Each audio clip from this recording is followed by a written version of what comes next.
నమస్కారం friends. So నేను పెట్టినటువంటి టైటిల్ ప్రకారం ఇది బతుకుదెరువు లేక మన దగ్గరికి బతుకుదెరువు కోసం వచ్చి ఆడు ఎట్లయితే ఇప్పుడు ఇది ఈస్ట్ ఇండియా కంపెనీ అని వర్తక వ్యాపారం చేసుకుందామని చెప్పి అక్కడ ఏది ఆయన పేరు హుమాయూనా జహంగీర్ దగ్గర ఏది యొక్క పర్మిషన్ కోసం అర్రులు చాచిండ్రు.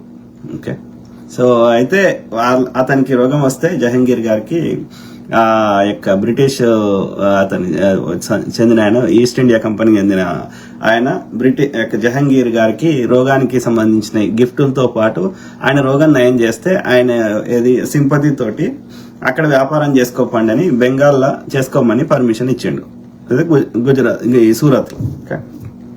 కానీ వ్యాపారం చేసుకోవడానికి వచ్చినవాడు మన యొక్క మన యొక్క బలాలు బలహీనతలు తెలుసుకొని లాస్ట్ కి 200 సంవత్సరాలు మనని అడక్క తినేటట్టు చేసిండు. ఏది బ్రిటిష్ వాడు భారతదేశానికి రాకముందు అధికారిక లెక్కలు చెప్తున్నాం. ఓకే, సో అట్లనే ఈ యొక్క అప్పుడు ఉన్నటువంటి భారతదేశంలో విద్యా విధానాన్ని ప్రవేశపెట్టినటువంటి ఆ బ్రిటిష్ చెందినటువంటి వ్యక్తి. ఓకే, సో ఆ బ్రిటిష్ పార్లమెంట్ కి రిపోర్ట్ ఇచ్చిండు అన్నట్టు ఈ భారతదేశంలో ఉన్న స్థితిగతుల గురించి ఇస్తే. సో భారతదేశము అనేది సోనేకి చిడియా అంటే ఒక బంగారు పక్షి, అర్థమైందా?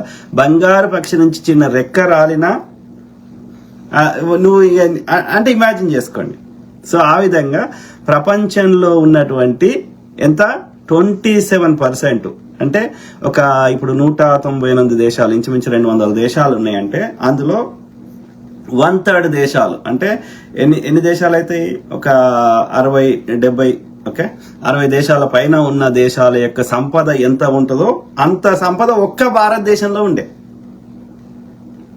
అక్కడ పరిపాలన చేయడానికి డబ్బులు లేకపోతే ఆయన గజని 16 సార్లు దండయాత్ర చేసి ఎక్కడెక్కడ ఈ బ్రాహ్మణ్ తీసుకుపోయి అంత గుళ్ళలో దాచిపెడితే అదంతా తీసుకుపోయి ఎత్తుకోయండు. తర్వాత నాదిర్ షా అనేట ఆయన వచ్చిండు, పర్షియా అంటే ఇప్పుడు ఉన్న ఇరాన్ కి ఆయన పరిపాలకుడిగా ఉండే. ఆయనకి డబ్బులు కావాలని, ఎందుకంటే ఇక్కడ కొల్లగొట్టిన సొమ్ముది ఎత్తుకోండి నాదిర్ షా ఎత్తుకోపోతే 3 ఏళ్ల దాకా అక్కడి ప్రజల దగ్గర ట్యాక్స్ వసూలు చేయలే. అర్థమైందా? వాడైతే నెమలి సింహాసనం కూడా ఎత్తుకోండి నాదిర్ షా అనేటోడు. వీళ్ళిద్దరు కాకుండా ఇంకోటి తైమూర్ అని ఉండే అని టిమూర్ లేమ్ అంటారు. అంటే వానికి ఏందంటే ఒక కాలు ఒకటే ఉన్నదో కన్ను ఏళ్ళు ఒకటే లేదో సంథింగ్ ఏదో లేమ్ అంటే కాలు లేదనుకుంటా ఒకటి, లేకపోతే వంకర నడిచేటోడు. మొత్తం మీద అయితే ఒక అంగవైకల్యం అయితే ఉంది. అందుకే టిమూర్ లేమ్ లేకపోతే అత్యంత క్రూరుడు వాడు కూడా సమర్కండ్ అంటే ఉజ్బెకిస్తాన్, పర్షియానే గాని ఇంకో రాజధాని. ఓకే, సో అతను వచ్చి కూడా చాలా ఎత్తుకుపోయిండు. ఇక తర్వాత యూరోపియన్లు అయితే ఫస్ట్ వచ్చింది పోర్చుగీసు, తర్వాత డచ్ అంటే నెదర్లాండ్స్, తర్వాత ఫ్రెంచ్, తర్వాత ఈ యొక్క బ్రిటిష్ వాడు వచ్చు. అంటే ఈ ఈస్ట్ ఇండియా కంపెనీ వాడు వచ్చి వర్తక వ్యాపారం చేద్దామని వచ్చి మన బలాలు బలహీనతలు తెలుసుకొని ప్రపంచంలో 1/3 సంపద 27% ఉన్న సంపద ఉన్న భారతదేశాన్ని లాస్ట్ కి వాడు వెళ్ళిపోయేటప్పుడు ప్రపంచంలో మన జీడిపి ఒక 1% లేదా 2% 1947లో వాడు వెళ్ళిపోయేటప్పుడు. అర్థమైందా? సో వాడు ఈస్ట్ ఇండియా కంపెనీ వాడు. ఇప్పుడు మన దక్షిణాదిలోకి వస్తున్నవాడు వెస్ట్ ఇండియా కంపెనీ వాడు ఆర్యుడే, వీడు ఆర్యుడే. ఈ సైబీరియా నుంచి, రష్యా నుంచి, ఈ యొక్క చలి ప్రాంతాలు ఉన్నటువంటి అక్కడ టర్కీ నుంచి మొదలు పెడితే ఇక్కడ మంగోలియా, చైనా దాకా ఉన్నటువంటి ఆ బెల్ట్ లో వీళ్ళు ఆ పైనుంచి సైబీరియా నుంచి కిందికి వచ్చి అక్కడ నుంచి కొంతమంది యూరోప్ పోయినరు, కొంతమంది ఈ భారతదేశం కూడా వచ్చారు. వీళ్ళు ఎక్కువగా ఉన్నది మహారాష్ట్ర దాకా ఉన్నారు. ఇప్పుడు మహారాష్ట్ర నుంచి ఇప్పుడు దండయాత్ర ఇంకా దక్షిణాదికి వేస్తున్నారు, దండకారణ్యంలోకి వచ్చిండ్రు అన్నట్టు. ఇది అందుకే మనము చాలా ఏమంటారు ఈ వెస్ట్ ఇండియా కంపెనీని ఎలగొట్టాల్సిన అవసరం. బ్రిటిష్ వారిని ఎట్లయితే ఒక స్వతంత్ర పోరాటం చేసినామో మరొక స్వతంత్ర పోరాటాన్ని చేయాల్సిన అవసరం ఎంతైనా ఉంది. ఓకే, అర్థమైందా? మనం అక్కడికి పోతలేము. మనకంటే మంచిగున్న అభివృద్ధి అయిన దేశాలకు పోతున్నాం. లేబర్ వాళ్ళు అయితేనేమో ఎక్కడికి పోతున్నారు అంటే బ్రెయిన్ తోటి తక్కువ, కాళ్ళు చేతులతో ఎక్కువ పని చేసేవాళ్ళు, చదువుకోని వాళ్ళు ఎక్కువ ఈ యొక్క మిడిల్ ఈస్ట్ కంట్రీస్ పోతున్నారు. ఎందుకంటే అక్కడ కన్స్ట్రక్షన్ బాగా జరుగుతుంది. ఎందుకంటే వాళ్ళు ఈ మిడిల్ ఈస్ట్ కంట్రీస్ దుబాయ్ కావచ్చు, ఖతార్ కావచ్చు, ఇంకోటి కావచ్చు. సో ఎందుకంటే వాళ్ళు రియలైజ్ అయింది ఏంటంటే ఎల్లకాలం మనం పెట్రోల్ మీద డిపెండెంట్ కాలేం. ఏదో ఒక రోజు పెట్రోల్ నిల్వలు అయిపోతాయి. అయిపోయినప్పుడు మన బతికేంది, what is the source of income, how our economy will survive అన్న ఉద్దేశంలో వాళ్ళు దే ఆర్ ట్రైంగ్ టు ఈ యొక్క ఆయిల్ మీద కాకుండా ఆ ఎడారి ప్రాంతం కాబట్టి అక్కడ ఏది సముద్రం తప్ప ఏం లేదు కాబట్టి so they are trying to build alternative ఇది ఎకానమీ బిల్డ్ చేయాలన్న ఉద్దేశంలో చాలా అభివృద్ధి చేస్తారు, చాలా కన్స్ట్రక్షన్ చేస్తారు. సో కాబట్టి అక్కడ లేబర్ ఎక్కువ అవసరం కాబట్టి ఈ లేబర్ ని మన దగ్గర నుంచి చాలా మంది వెళ్తున్నారు.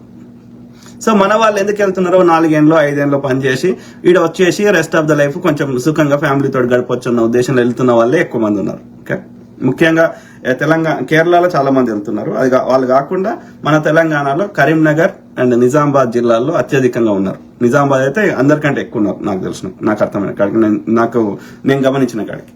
సో ఆ క్రమంలో నేను ఏమంటున్నా, మనకంటే ఉన్నతంగా ఉన్నటువంటి 4 పైసలు ఎక్కువ వచ్చే దగ్గరికి మనం వెళ్తున్నాం కానీ, లేకపోతే అమెరికా కానీ, యూరప్ కానీ, యూకే కానీ వెళ్తున్నాం కానీ ఏ పాకిస్తాన్కి వెళ్తలేం, ఏ బంగ్లాదేశ్కి వెళ్తలేం, ఏ యూపీకి వెళ్తలేము, ఏ ఏపీకి వెళ్తలేం. ఏపీ ఓడికి వస్తున్నాడు, యూపీ ఓడికి వస్తున్నాడు, మార్వాడోడు వస్తున్నాడు, గుజరాత్ వాడు వస్తున్నాడు, రాజస్థాన్ వాడు వస్తున్నాడు. ఆయనకంటే మనం మంచిగున్నామని that itself is a indicator. ఈ బతకడానికి వచ్చినోడు ఒకడేమంటాడు, మాకు బువ్వదినుడు నేర్పిండి అంటాడు. ఒకడేమంటాడు, ఇంకా వాడు 3 పిల్లలను చేసుకుని ఐఎమ్ అన్అపాలజెటిక్ సనాతని అంటాడు. ఒక సబ్జెక్ట్ మీద ఒక 5 నిమిషాలు మాట్లాడే శక్తి లేదు. వాడు కేంద్రంలో ఉన్నోడు ప్రెస్ కాన్ఫరెన్స్కి రాడు, ఈడు ప్రెస్ కాన్ఫరెన్స్కి రాడు. ఒక సబ్జెక్ట్ నాలెడ్జ్ ఉండదు. కానీ పొద్దుగాల వేస్తే ప్రెస్ కాన్ఫరెన్స్ వచ్చి ప్రజలను కలిసి ప్రతి ప్రజా సమస్య మీద స్పందించేవాడు పప్పు అంటారు. అంటే ఎంత భావదారిద్ర్యము, ఎంత దౌర్భాగ్యం ఏడుస్తున్నది అనేది మనం గమనించాల్సిన అవసరం ఎంతైనా ఉంది మిత్రులారా, దయచేసి. ఓకే, వాడు ఎందుకు మనల్ని అవమానిస్తున్నాడు, నాకు బువ్వ తినరాదని ఎందుకు చెప్తున్నాడు? బువ్వ తినరానోళ్ళు ప్రపంచంలోనే హైదరాబాద్ బిర్యానీ వరల్డ్ ఫేమస్ ఎట్లయితుంది? బువ్వ తినడానికి అంత మంచి బెస్ట్ క్వాలిటీ ఆ ఫ్లేవర్డ్ రైస్ ని కుక్ చేయడం ఎట్లా వస్తుంది? బువ్వనే తెలియదు కదా దానికి. అంటే నీ మాటలనే తప్పు మాట్లాడుతున్నావు అనేది తేట తెల్లమవుతున్నా గానీ, అది ఒక చదువుకొని చిన్నపిల్లగానికి కూడా అర్థమవుతున్నా గానీ నువ్వు అబద్ధం చెప్తా అంటే అది ఇదేమి సనాతన ధర్మమో నాకు తెలుస్తుంది. ఇదైతే మా హిందుత్వం కాదు. అర్థమైందా? అదే ఈ సనాతనం అంటే ఆర్యుడు అని గుర్తుపెట్టుకోండి, సింపుల్ బండ గుర్తు. ఓకే, అంటే వాడి యొక్క వ్యాపార వాడు వచ్చి ఏం చేసిండు, ఆంధ్రావాన్ని ఎందుకు ఎల్లగొట్టినాం అంటే ఫిజికల్ గా ఎల్లగొట్టలే. Andhra go back, idli sambar go back, ఎన్ని నినాదాలు చేసినా మన స్వయం పరిపాలన చేసుకుంటాం, మన అస్తిత్వాన్ని దెబ్బ కొడుతున్నారు. హీరో విజయవాడ నుంచి వస్తాడు, హీరోయిన్ విజయవాడ నుంచి వస్తుంది, మెయిన్ విలన్ విజయవాడ నుంచి వస్తాడు, ఆకురౌడులు తెలంగాణలో వస్తారు. మా యాసను ఎక్కిరిస్తున్నావు, మా భాషను ఎక్కిరిస్తున్నావు, మా ప్రాంతంకి వచ్చి మమ్మల్ని మా మీద ఆధిపత్యం చేస్తా అంటే ఎందుకు ఊరుకుంటాం? ఎట్లా బతికిన వాళ్ళం? అంటే మమ్మల్ని సెకండ్ గ్రేడ్ గా మా ప్రాంతంలో, మీ ప్రాంతంలో కాదు, మేము విజయవాడకి వస్తే అది ముచ్చట వేరే. మా ప్రాంతంకి వచ్చి మమ్మల్ని సెకండ్ గ్రేడ్ సిటిజన్ గా ట్రీట్ చేస్తా అంటే ఎందుకు ఊరుకుంటాం రా? ఎట్లా బతికిన వాళ్ళం? 60 దేశాలను కామన్వెల్త్ దేశాలను పరిపాలించిన రవి అస్తమించని సామ్రాజ్యమైనటువంటి, రవి ఉదయించే సామ్రాజ్యాన్ని, రవి అస్తమించే సామ్రాజ్యాన్ని పరిపాలించినటువంటి బ్రిటిష్ సామ్రాజ్యం యొక్క సామ్రాజ్ఞియే ఎలిజబెత్ రాణియే, విక్టోరియా రాణియే మా నిజాం గారికి హిస్ హైనెస్ అని 21 గన్ సెల్యూట్ చేసిందిరా. అర్థమైందా? हमारा जान गए तो भी शान नहीं जाने देते. మా ప్రాణం పోయినా సరే మా ఆత్మగౌరవాన్ని ఎవ్వని, ఏ ఆంధ్రోని కింద గానీ, ఏ యూపీ గన్ కింద గానీ, ఏ మార్వాడని కింద గానీ తలకాయ తాకట్టు పెట్టాం మేము. అర్థమైందా? మా జేబులో చిల్లి గవ్వ లేకున్నా తల ఎత్తుకొని తిరుగుతాం. నా ఆత్మగౌరవాన్ని చంపుకున్న రోజు నేను చచ్చిపోయినట్టే. నేను జీవోత్సవం లేక బతకడానికి సిద్ధంగా లేను, నేను అబద్ధం ఆడడానికి సిద్ధంగా లేను. పైసలు ఇవ్వాలి, ఉంటాయి, రేపు పోతాయి, ఏం చేసుకుంటాం కదా? ఆ క్రమంలో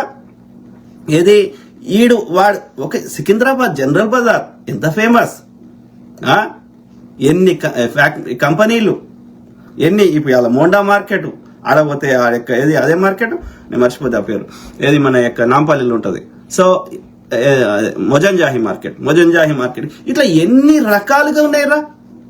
మీరు వచ్చేసి మాకు చందనా బ్రదర్స్ బొమ్మనా బ్రదర్స్ నేర్పినామంటే ఎవరికి చెప్పాలి మేము సమాధానం?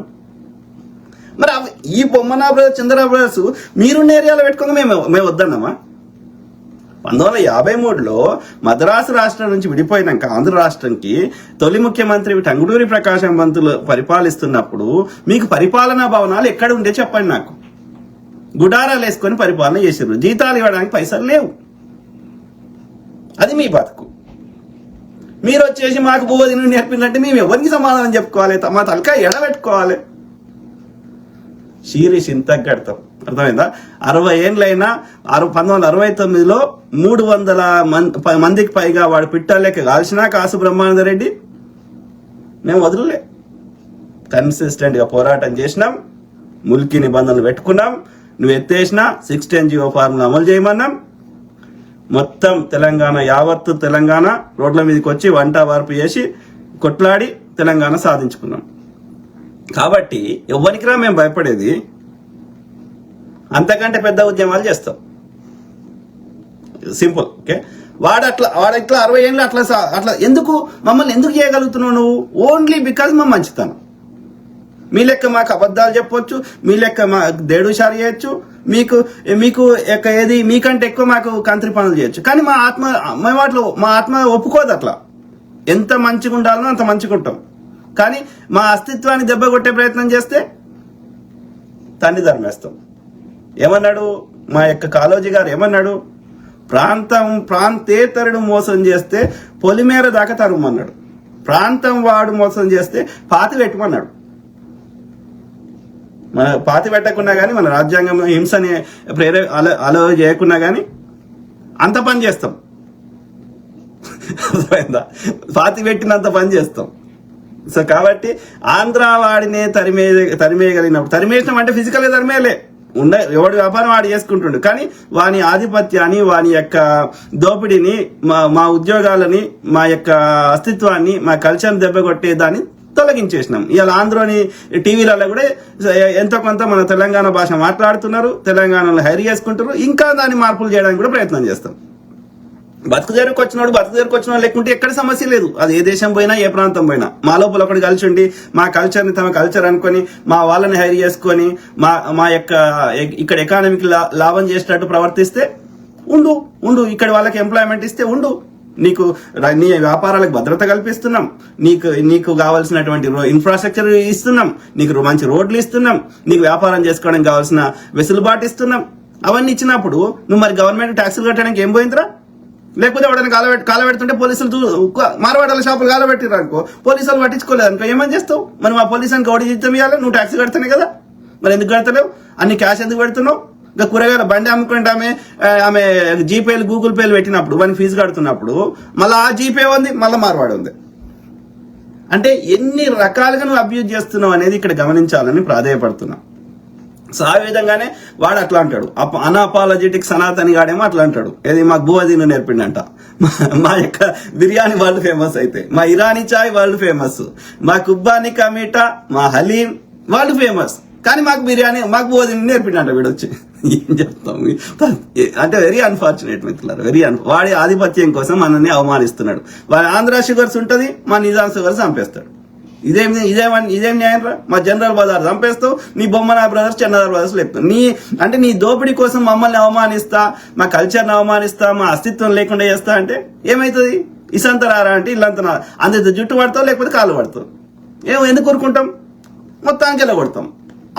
ఎక్కడైనా అన్యాయాన్ని ఏళ్ళకాలం ఎవరూ తీసుకోరు. పిల్లిని కూడా అర్రలు కట్టేస్తే చూసి అది మీదికి దుంకుతుంది, పులి అవుతుంది. కోడి దగ్గరికి పో, దాని పిల్ల పుట్టినప్పుడు దాని పక్షి దగ్గరికి పో, చంపేంత కోపం ఆల్మోస్ట్ చంపేస్తుంది అది. ఓకే, అర్థమైందా? సో కాబట్టి మన అస్తిత్వాన్ని దెబ్బ కొడుతుంటే మనం చూస్తూ ఊరుకోం. ఎంత మంచిగా ఉండాలని అంత మంచిగా ఉంటాం. సో అట్లనే ఈ మార్వాడు ఏమంటాడు? మాకు ఏది వ్యాపారం చేయరాదు అంటాడు, మేము తాగుబోతున్నాం అంటాడు. మరి మేము తాగివంటే తాగివన్న వాళ్ళ దగ్గర నువ్వు ఎందుకు వచ్చినావురా? తాగివన్న వాళ్ళ దగ్గరికి ఎందుకు వచ్చినావు? తాగివన్నోడు నీకంటే మంచిగా ఉన్నాడని అది డేటానే చెప్తుంది. తాగివంటే మరి మా పిల్లల్ని ఎవరు పోషిస్తున్నారు? ఇది తాగివన్నోనికి నువ్వు పోషిస్తున్నావా? ఒక ఆటో డ్రైవర్ ఆటో నడుపుతుంటే ఆయన తాగి నడిపితే ఆయన చచ్చిపోడా? నడుపుతాడు అట్లా. ఒక దుకాణదారుడు తాగి దుకాణంలో వ్యాపారం చేస్తుండా? ఎవరు తాగి అంటున్నారు? అంటే నీ కండకావరం, నీవు పైన ఉండాలి కాబట్టి మమ్మల్ని ఏ అవసరమైన ఆ యొక్క అవసరమైన అంటే గోల్డ్ స్మిత్ ఏది కంసాలి ఆయన తాగి అది సన్నటి అది పని చేస్తుందా? సన్న పని అది ఎట్లా చెప్తావు? ఎక్కడ ఆధారం చూపెట్టు? ఎవడు తాగి చేస్తున్నాడు? వాని పని అయిపోయినాక వాడు తాకుంటే మాకేం సంబంధం రా? వాడి వ్యక్తిగత జీవితంలో మాకేం సంబంధం? మార్వాడు గుట్కా తినడా, పాన్ తినడా వాడు అనేది మాకేం సంబంధం? వాడు 4 పిల్లలు ఉన్నారా? మాకేం సంబంధం? పని చేసేటప్పుడు బిజినెస్ అవర్స్ లో వాడు తాగుతున్నాడా, ఇంకోటి చేస్తున్నాడా? చేస్తలేడు కదా. వాని పర్సనల్ లైఫ్ నాకెందుకు? వాని బెడ్రూమ్ లో వాడు ఏం చేస్తే నాకెందుకు? అంటే నీ ఆధిపత్యం కోసం మమ్మల్ని అవమానిస్తా అంటే చూస్తూ ఊరుకుంటామా? 1000 రూపాయలతో తాగి వంటామంట. మరి మాకు 1000 రూపాయలు ఇరా, తాగి వంటామో ఏం చేస్తామో చూద్దాం. దొంగ నా కొడుకులు. సో ఆలోచించండి మిత్రులారు. ఆ క్రమంలో నేను మెయిన్ గా ఇది మన యొక్క హైదరాబాద్ గొప్పతనం. ఇంకోటి ఈ రజాకార్లు. ఎవడు ప్రశ్నిస్తే వాడిని అర్బన్ నక్సలైట్ అంటాడు, రజాకార్ అంటాడు, ఏంది ఇది కామ్మి అంటాడు, కాంగి అంటాడు. అంటే అన్యాయాన్ని ప్రశ్నించొద్దా? ఏంది విద్య? ఇలా వీడిని మార్వాడికి గో బ్యాక్ అంటే వాడిని రోహింగ్యాలు అంటాడు. ఏడున్నారో చూపెట్టారా? మాకు కూడా తెలవాలి కదా. వాడు ఏడున్నాడు తెలవాలి కదా. రోహింగ్యాలు వాళ్ళు ఎట్లుంటారో మాకు తెలవాలి కదా. మేము అడిగినప్పుడు ఎందుకు గుర్తుకొచ్చారు? అంతకుముందు గుర్తుకు రాలేదా రోహింగ్యాలు? వాడు ఎందుకు మరి వాళ్ళు అంతమంది రోహింగ్యాకు వస్తే మళ్ళీ వాళ్ళని లోపలికి రానిచ్చింది వాడు? 11 ఏళ్ళ నుంచి నువ్వే అధికారంలో ఉన్నావు కదా. 11 ఏళ్ళ నుంచి వాళ్ళ నిలవటంగా మేము వద్దన్నావా? రోహింగ్యాలు లేరు, బంకలేరు. ఓకే, రోహింగ్యాల పేరు చెప్పి మన మూలవాసుల యొక్క ఎవడైతే బీజేపీకి ఓట్లేరో వాళ్ళ ఓట్లు చెల్లకుండా చేయడానికి రోహింగ్యాల పేరు పెడతారు. ఓ డేటా చూపెట్టరు, కార్డు చూపెట్టరు, ఏం చూపెట్టరు. చూపెట్టండి, వాళ్ళ డేటా మొత్తం చూపెట్టండి. రోహింగ్యాలు ఉంటే పంపిద్దాం, ఎవడొద్దంటలేడు. ఓకే, ఒక మానవత్వంతో అంతర్జాతీయ చట్టాలని పాటిస్తూ, ఐక్యరాజ్య సమితి నిబంధనలు పాటిస్తూ, ఇక ప్రపంచ దేశాలు వాళ్ళ దేశానికి అక్రమంగా చొరబడిన వాళ్ళని ఎట్లా పంపించాలనో ఆ డేటా చూపెట్టి ప్రపంచం యొక్క సంస్థల యొక్క అనుమతితో పంపిద్దాం. రెడ్ క్రాస్ సొసైటీ ఇట్లాంటి వాళ్ళ అనుమతి తీసుకొని వీళ్ళని ఎట్లా పంపిద్దాం. మరి ఆ దేశ పనులు అంగీకరిస్తారా? సంపనైతే చంపలేం కదా. కాబట్టి దానికి ఒక పద్ధతి ఉంటుంది. తప్పకుండా ఇంటర్నేషనల్ గా దానికి మనం ఒక చట్టాలు మానవీయ కోణంలో అది చూపెట్టండి. వాళ్ళు ఎవరో ఎట్లుంటారో మాకు కూడా తెలవాలి కదా. వాళ్ళు బట్టలు వేసుకొని ఉంటారా, బట్టలు లేకుండా ఉంటారా, ఏ సందులో దాక్కున్నారో చూపెట్టండి. నువ్వే కదా ఉన్నది కేంద్రంలో అధికారంలో 11 ఏళ్ళ నుంచి.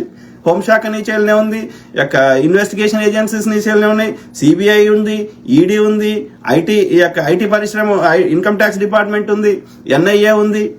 ఇవన్నీ కాకుండా నీ యొక్క చెడ్డి గ్యాంగ్ ఉంది, మోరల్ పోలీసులు, ఈ బీజేపీ ఆర్ఎస్ఎస్ చెడ్డి గ్యాంగ్ ఉంది. ఇంతమంది ఉండగా వాడు ఎట్లా వచ్చిండ్రా?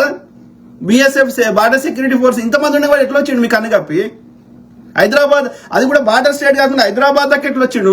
దేశం నడిబొడ్డులు ఉన్న దానిలోకి 3 దిక్కుల సముద్రమే ఉన్నది. అంటే నువ్వే పంపించినావు అన్ని. సో అంటే ఎట్లన్నా చేసి కింద పెడితే మీద పెడితే కింద పెడతా, నా దోపిడీ చేస్తా, నా ఆర్యుడు పైన ఉండాలి. అక్కడ చెత్త పుస్తకం రాసుకున్నాడు కాబట్టి ఆర్య బనియా బ్రాహ్మణుడు పైన ఉండాలి. ఆర్య బ్రాహ్మణుడు పాలసీ చేస్తాడు, పరిపాలన చేస్తాడు, ఆర్య బనియా దోసుకుంటాడు.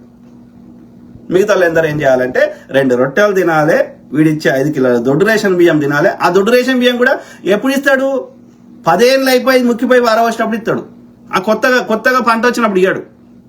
ఎందుకంటే ఆ గోదాములలో దాచిపెట్టడానికి జగలేదు కాబట్టి అవి పారవోస బదిలిస్తాడు. ఇది వీడి బతుకు. అంటే ఎంత డిస్క్రిమినేషన్ ఉందో ఇక్కడ అర్థం చేసుకోండి. ఇక్కడ మూలవాసుల మీద, ఈ శూద్రుల మీద, హిందువుల మీద, ఈ ఆర్యులకి ఎంత వివక్ష ఉంది అనేది మనం అర్థం చేసుకోవాలి. మహిళలకు కూడా ఎందుకు మహిళా రిజర్వేషన్ అమలు చేస్తలేడు? మహిళని ఒక వస్తువు లెక్క ఎందుకు చూస్తుండు? ఇది ఆమెను ఎప్పుడు బట్టలు లేకుండా ఎట్లా నాట్యం చేపియాలని, వంట గదిలను పిల్లలు కనడానికి, లేకపోతే ఆ పిల్లల్ని పోషించడానికి బెడ్రూమ్ లో పడక గదిలో కానీ, లేకపోతే వంట గదిలో తప్ప ఇంకా దేనికి పనికిరాదు స్త్రీ అంటే అన్న భావాన్ని, పురుషాధిక్యతని అనాది నుంచి, ఆమె డాక్టర్ కావద్దు, ఆమె ఇంజనీర్ కావద్దు, ఆమె రాజకీయ నాయకురాలు కావద్దు, సో ఇట్లా పెడుతుంది, ఇట్లాంటి స్టేట్మెంట్ ఇస్తుంది. ఆ యొక్క ఏది ఆమె మేనకని, తిలోత్తమని, ఇంకా ఎవరెవరినో, సో రంభని, ఊర్వశిని బట్టలు లేకుండా నాట్యం చేపించేది, దేవదాసి వ్యవస్థని, జోగిని వ్యవస్థని, ఈ చెత్తని, యొక్క భర్త చనిపోతే భర్తతో పాటు భార్యను చంపాలి, ముసలానికి పెళ్లి చేస్తారు, యొక్క బాల్య వివాహాలు చేస్తారు. ఆ ముసలాడు వాడు జపం చచ్చిపోతాడు. చచ్చిపోతే ఈమె యువకురాలుగున్న అమ్మాయిని, చిన్నపిల్లగున్న అమ్మాయిని తీసుకుపోయి మొగడు చచ్చిపోయడానికి కాలబెడితే ఏందిరా? ఏమన్నా 1% అన్నా ఎక్కడన్నా ఒక మీనింగ్ఫుల్ ఉండాలి కదా. మహిళ చదువుకోవద్దు, ఆమె మహిళలకు చదువు చెప్తే ఆమె మీద పెండ వస్తారు. ఇది జ్యోతిబా పూలే మీద. అంటే ఎట్లా పుట్టిర్రు మీరు అమ్మకే పుట్టినరా? అమ్మ పుట్టలేదు కదా, మీరు బ్రహ్మముఖులకి వెళ్ళి వచ్చారు కదా, అది సమస్య. మా లెక్క అమ్మ కడుపులకి వెళ్ళి పడితే, అమ్మ యోనిలోకి వెళ్ళి పడితే మా లెక్క ప్రవర్తించేవారు. ఒక మానవత్వం ఉండేది, అర్థం చేసుకునేవారు. పురిటి నొప్పులు అంటే ఏందో తెలిసేది, ఒక ఫీలింగ్ నొప్పి అంటే ఏందో తెలిసేది, ఒక మానవీయ కోణము, ఎమోషన్స్ అర్థమయ్యేది. మీరు అమ్మ కడుపులకి వెళ్ళి పుట్టలేదు, మీరు అయోజనులు కదా. కాబట్టి మీరు యోనిల నుంచి రాలేదు కాబట్టి, మీరు బ్రహ్మ ముక్కులకెళ్ళి వచ్చారు కాబట్టి మీరు ఏం చేస్తున్నారో మీకే తెలుస్తలేదు. మీకు ఆ నొప్పి ఎదుటోని యొక్క ఫీలింగ్స్, ఎమోషన్స్ మీకు అర్థం కావు. కాబట్టి మీరు ఈ భూమి మీద ఉండడానికే అనర్హులు. అర్థమైందా?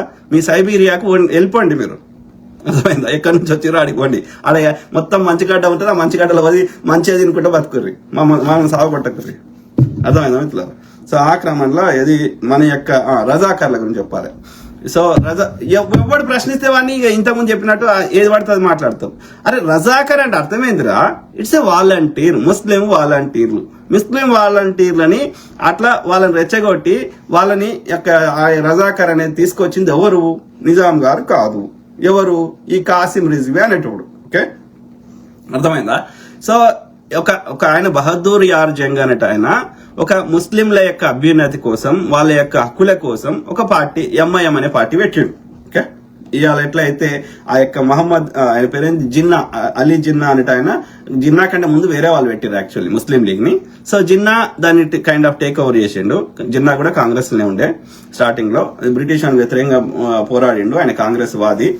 తర్వాత ఎప్పుడైతే బ్రిటిష్ వాడు బెంగాల్ ని 2 ముక్కలు విభజించిండో అప్పుడు హిందూ ముస్లిం ఫీలింగ్ తెచ్చినప్పుడు ముస్లిం హక్కుల కోసం ముస్లిం లీగ్ పెట్టిండ్రు. సో అందులో తర్వాత ఈయన జాయిన్ అయ్యిండు. అంటే ఆ బ్రిటిష్ వాడు చేసిన కుట్ర అది, ఇది హిందూ ముస్లిం అనేది. ఎందుకంటే ఈ అందరు కలిసి నా దగ్గర వెళ్ళిపోమంటే నేను తొందరగా వెళ్ళిపోవాలి కాబట్టి వీళ్ళకి కొట్లాట పెడితే నా తెలుగు రారని అట్లా వాడికి క్రియేట్ చేసినది. ఓకే, ఆ విధంగా ఇది ముస్లిం లీగ్ గురించి. అట్లనే ఇక్కడ ఈ బహదూర్ యార్ జంగ్ అనేట ఆయన ముస్లింల హక్కుల కోసం ఆయన పెట్టిన ఒక పొలిటికల్ పార్టీ లేకపోతే సంస్థ, ఏది ఎంఐఎం. సో అందులోకి ఈ యొక్క వీడు న్యాయవాది, వీడు ఎవడు యొక్క పేరుంది, అదే రజాకార్ కాసిం రిజ్వీ. ఓకే, యూపీ నుంచి వచ్చిండు. అప్పుడు హైదరాబాద్ యొక్క రాజ్యంలో, దేశంలో లేకపోతే రాజ్యంలో, సంస్థానంలో, ఏది ఇప్పుడున్నటువంటి యొక్క మన మహారాష్ట్రలో 5 జిల్లాలు ఉన్నాయి కదా, ఉస్మానాబాదు, అదే ఏంది, 5 అక్కడ నుంచి అక్కడికి వచ్చిండు అన్నట్టు. ఈ హైదరాబాద్ రాజ్యంలో అక్కడికి వచ్చిండు. ఇక్కడ మన హైదరాబాద్ లోకల్ కాదు. సో వచ్చినోడు తర్వాత అతను ఈ అడ్డదారును మంచిదారును బాగా డబ్బులు సంపాదించి ఈ ఎంఐఎం అనే పార్టీకి బాగా ఫండింగ్ ఇచ్చి చివరికి ఏది ఎంఐఎం కి అధ్యక్షుడు అయిండు ఈ కాసిం రిజ్వీ అన్నట్టు. అయి ఇక్కడ ఉన్నటువంటి ముస్లిం యువకులను రెచ్చగొట్టి ఇక్కడ ఏది నిజాం ఇది ఇండిపెండెంట్ ఉంది కదా, ఇది భారతదేశంలో విలీనం కాకుండా చేయాలని ఆయన ఇండిపెండెంట్ గా ఉండడానికి ఈయన స్వతంత్రంగా ప్రయత్నం చేసిండు. దాంతో పాటు ఇది గ్రామీణ, ఇది భారతదేశాన్ని కలపడానికి ఈ యొక్క ఇది ప్లస్ వెట్టి చాకరికి వ్యతిరేకంగా పోరాటం కమ్యూనిస్టులు గ్రామీణ ప్రాంతాల్లో చేసారు. వీళ్ళని వెట్టి చాకరీ చేయిస్తుంది అక్కడ ఉన్న భూస్వాములు నిజాంకి కప్పం కట్టేవారు తప్ప నిజాం గారు గ్రామీణ ప్రాంతాల్లో పరిపాలించలేదు. సింపుల్.